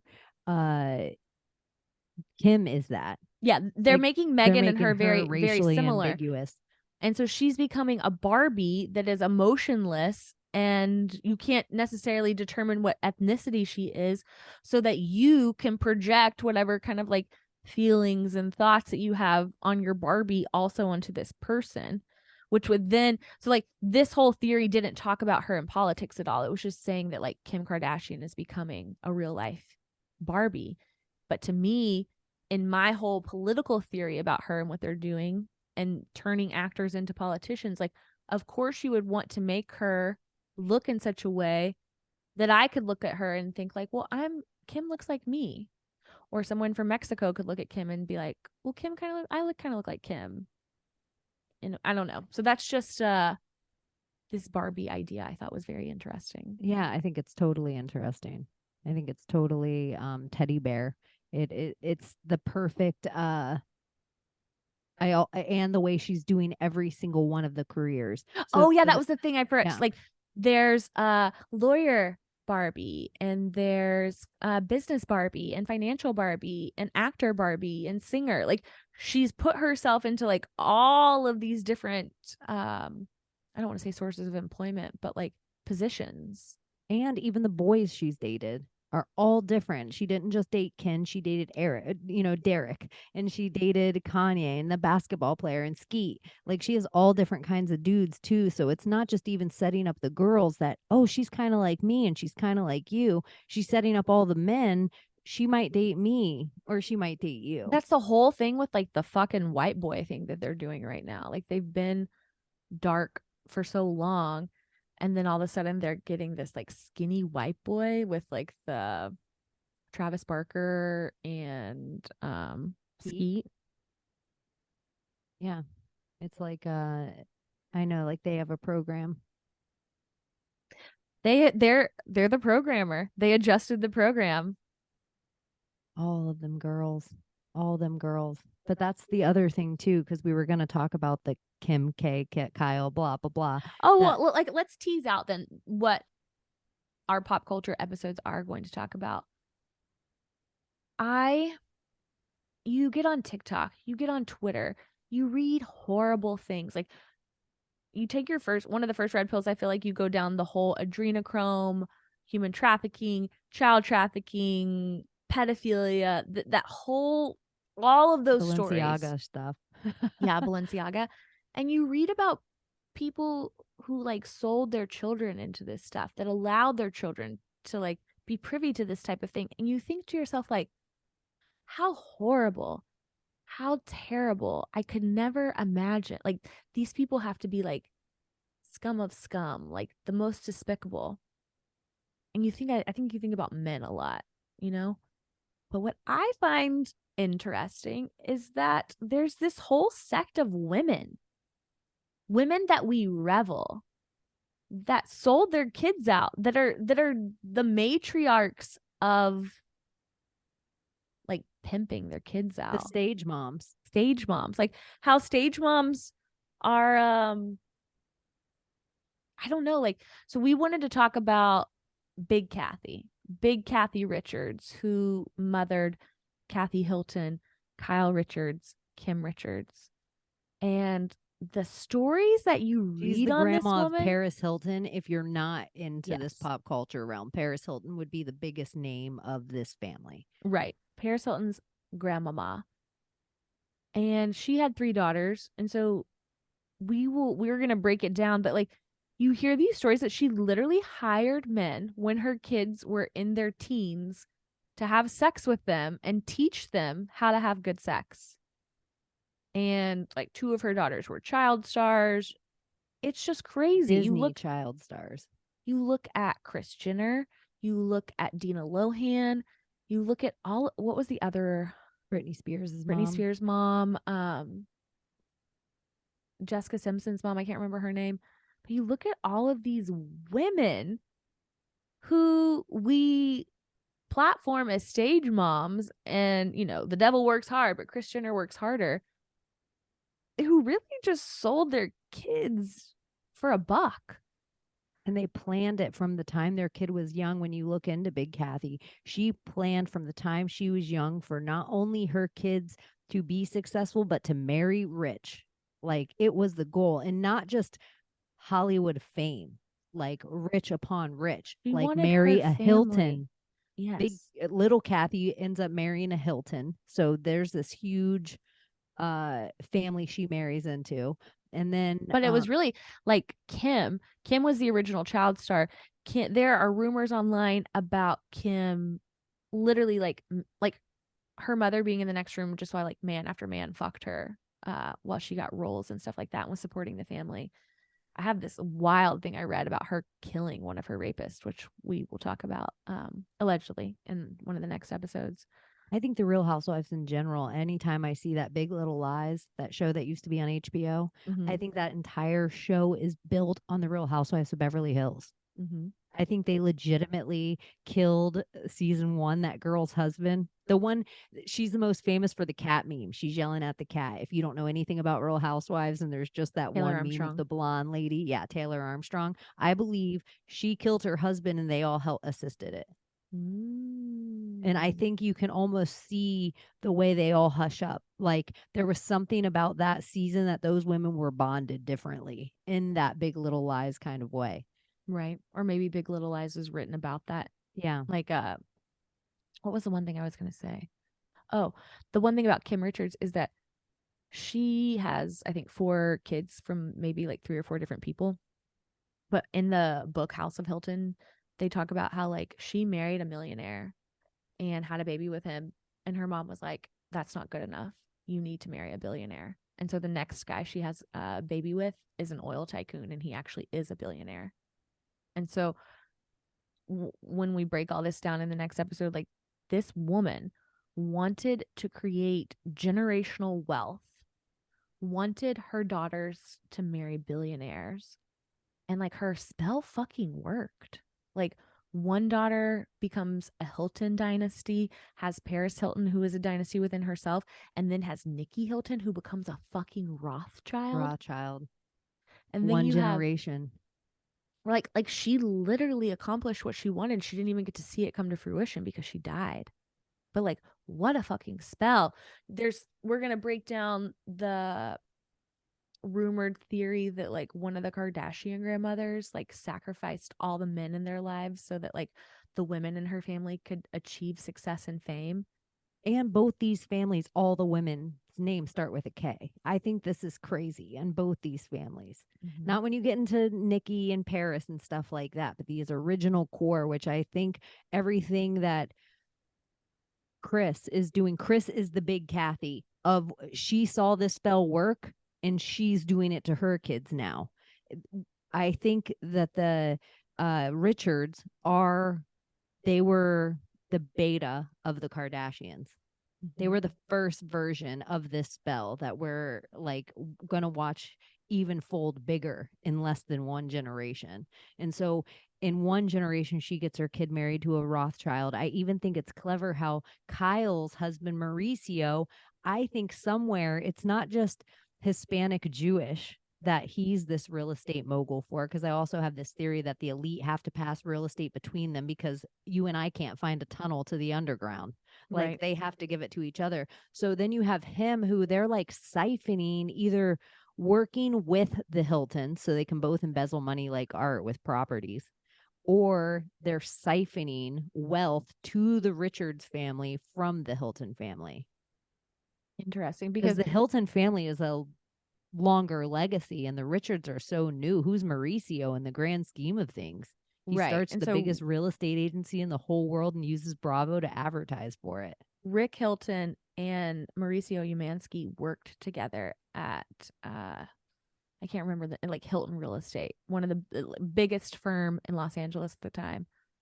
And so that's interesting, just in and of itself. And then he breaks away and creates the agency. And the agency's the biggest thing in the entire world now, and Kyle promotes it the entire time on Real Housewives. Now And they Lisa have Vanderpump does this perfectly. She's the one who starts her restaurants. They all kind of watch Lisa do it right. She's the first real housewife that takes her platform and then is like just uses it for this advertising. You can see every real housewife do it afterward. right. Now I was reading this theory that, you know, I've watched Housewives, I've watched Vanderpump, you know, I've watched these shows for a long time. I follow these people on their social media pages.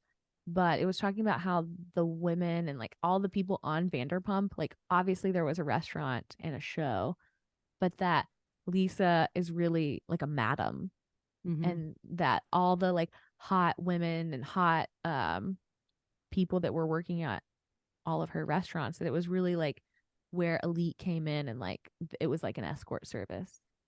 And we're kind of starting to see this now with a lot of the Real Housewives and stuff, where it's like they're running escort services or catalog agencies or for the elite.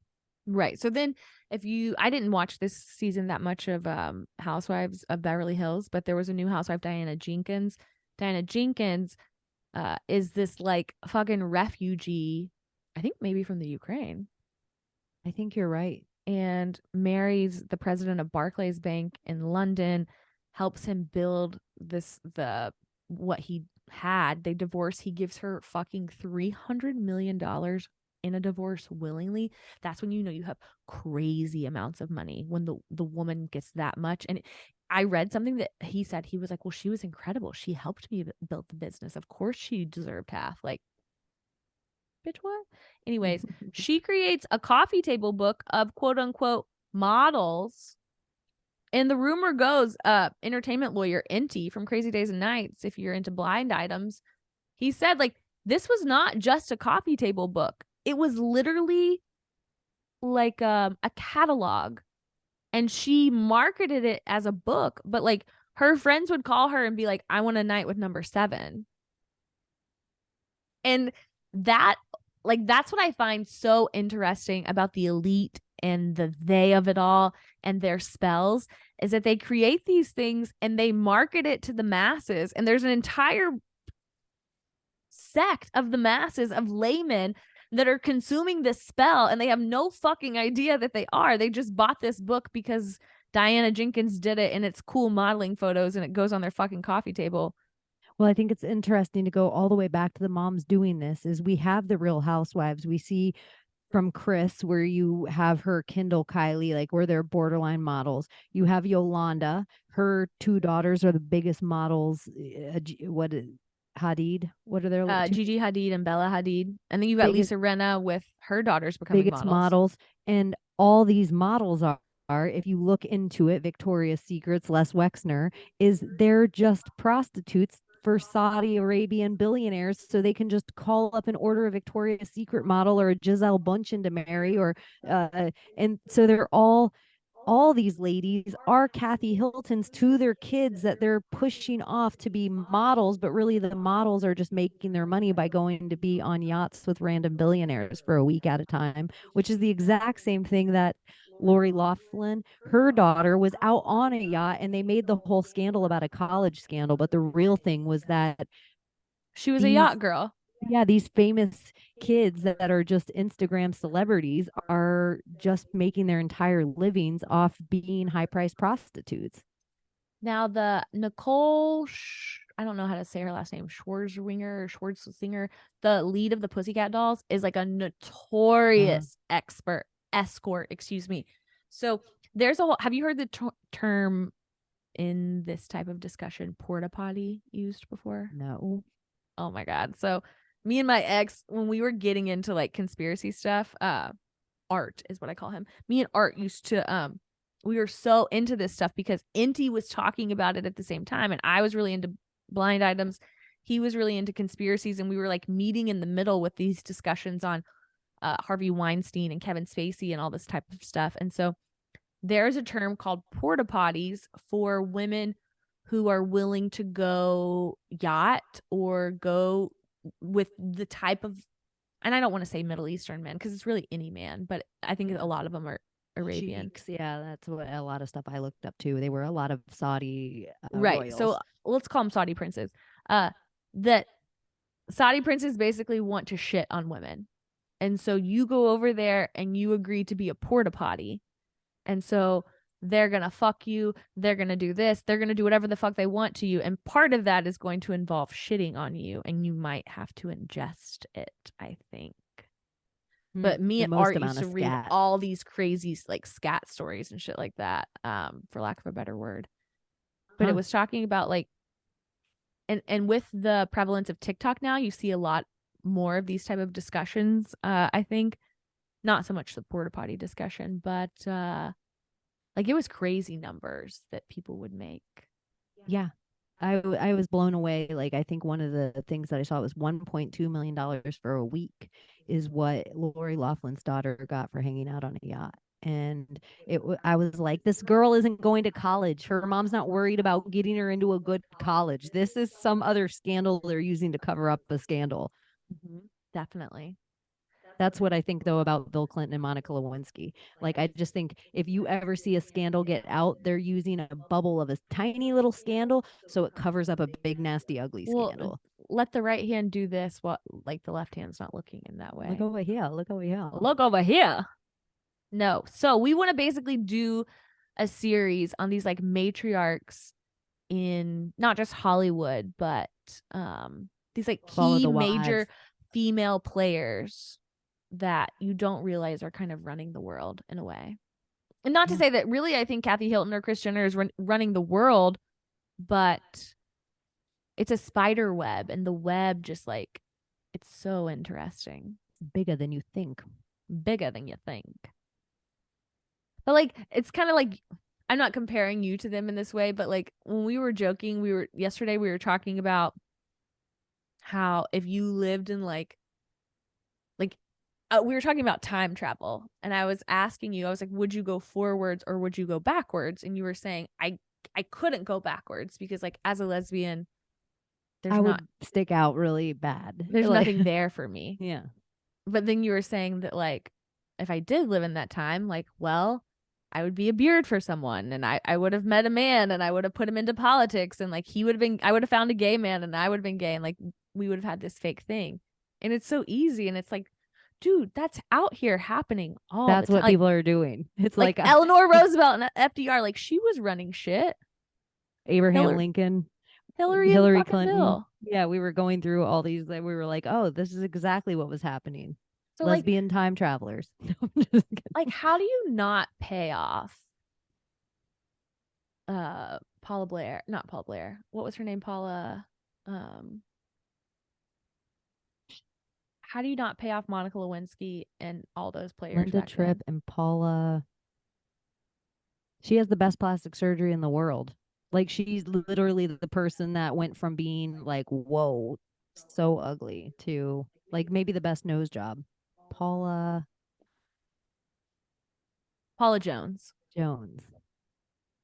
I should have known. I'm It's just the like, same how did all woman. those people not get paid off? You're the fucking president, you know? Or not killed. Everybody around the Right. You've Clintons dies. Arkansided literally everyone else in the entire world that's ever double crossed you. That's why you got to think that, like, what was the Monica Lewinsky scandal? The whole impeachment of it all really, like, really a distraction from.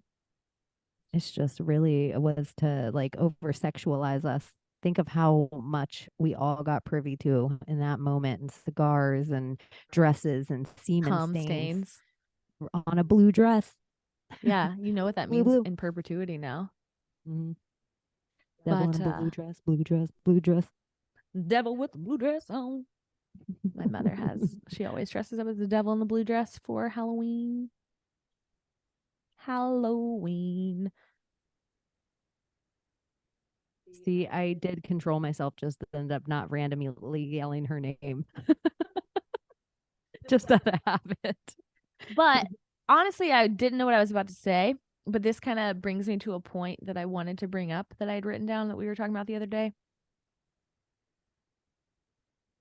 Some people will DM me sometimes and they assume that because I am an attorney, that that means that I like respect the law in any type of way.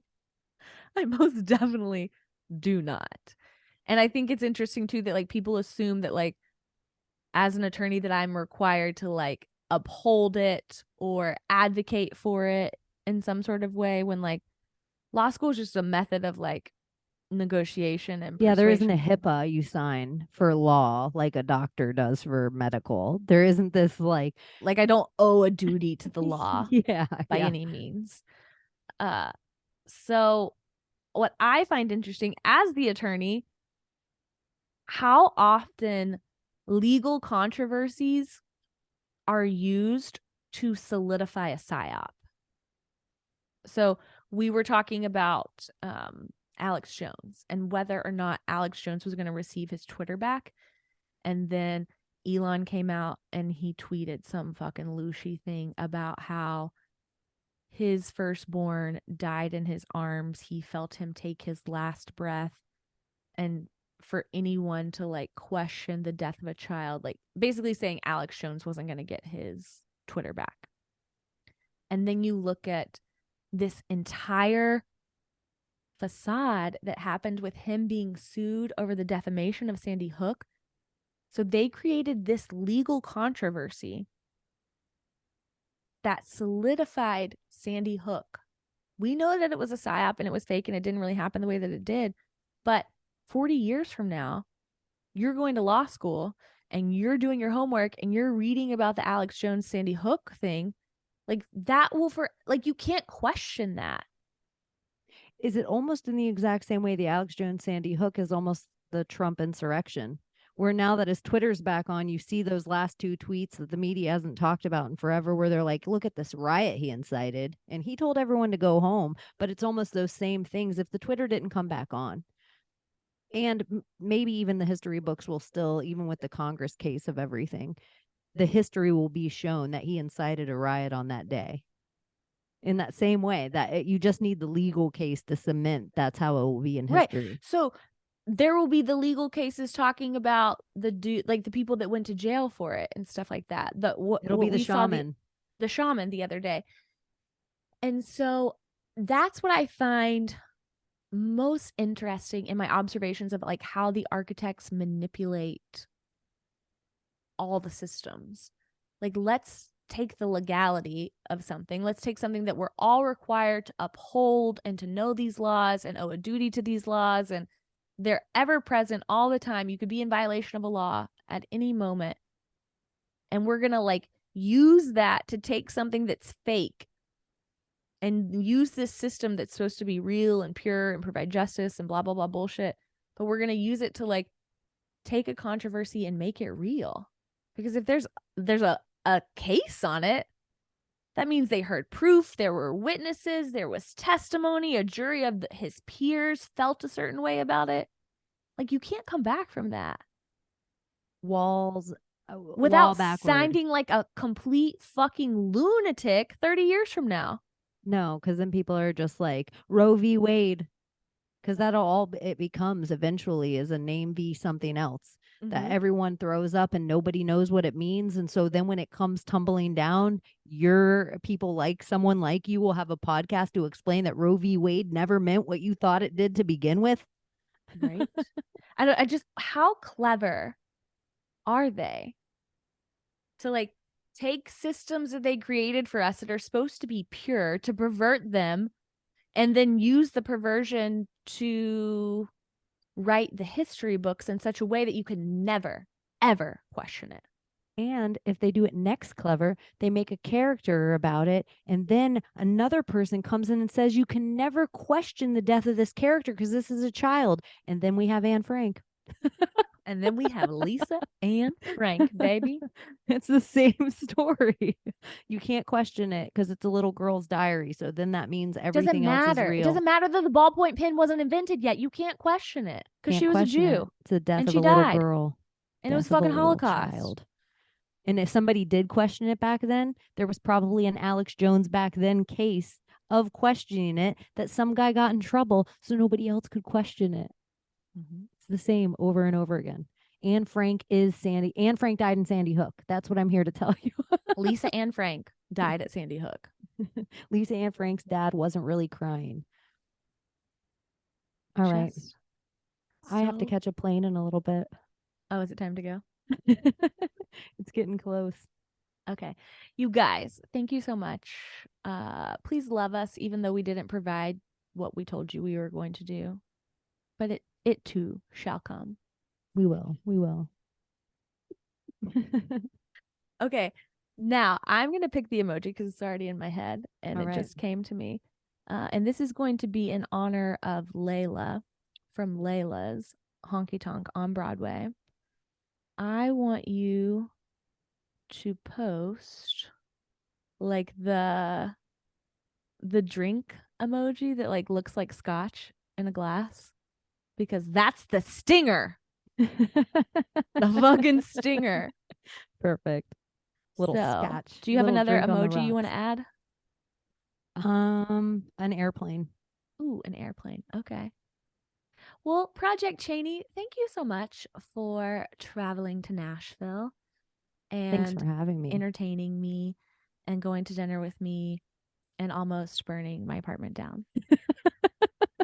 I didn't know if you were going to bring it up or not, or I was going to right now. Thank you for having me. And I apologize again for almost burning your apartment down. And as two scorpions who like to hide little tiny things all over, you were saying what you did with Ray, like where he might have had a journal somewhere. Maybe you wrote it on a page or. Don't. Well, Ray, if you're listening, I Well, wrote in one of your everybody notebooks, does this. okay? Well, everybody does this, I think, when you like stay at somebody's house. Like when Alex and I were here last time, we wrote on your dry erase board. And you find those little things of somebody who visited somewhere. Are you saying I you left me something? scarred your apartment. Oh, you burnt my floor. You burnt holes your into my whole floor. floor in a way that it's not even something cute that you get to walk by and be like, "Oh, I miss when Cheney was here." You're like, "What the fuck?" So yeah, I left you something. You You can left, look at. but I can look at yours and laugh now. We were talking the other day. I had realized that like I left notes for Ray in like a notebook that he has on like his main table, and I was just like cringing. I was like, "Oh fuck, this motherfucker's gonna find those one day."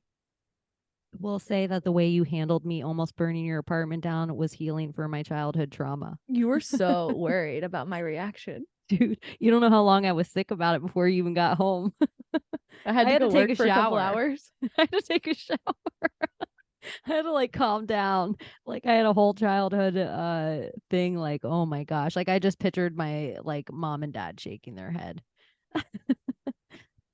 So, yeah. Well, I'm glad that like it's not a big deal. Like it is what it is. I know. No I sense in know getting now. crying over spilled milk. I know. And I'm glad I didn't kill me and pee in the process while we both slept on the couch. Bane's like, oh shit, that's on fire. She'll figure it out. I know he just lifted up his head and laid back down. I know that's the most he's barked the whole time I've been here today. Two little yippy dogs above us piss him off all the time. Yeah. Any Yeah, final thoughts for the class? it was really fun. Maybe next year we'll all have to hang out. We'll have to do something. Maybe next year we'll throw ourselves a birthday party and sell tickets. Yeah. Or Maybe if it we'll just rent came to out me. Layla's. Yeah. Layla, if you're listening, Stingers for everybody. you ain't shit. I wish we could play out with Layla. We could do what? Layla, you got me on my knees, Layla. Just a fucking great song. Such a good song. That's what I was saying. I was like, she's so undeserving of that name. I like the name. I would like to be named Layla. It's a good name. Good name. Okay, everyone. Episode 102. I gotta take Cheney's ass to the airport. And we'll catch you on the next time. Bye bye.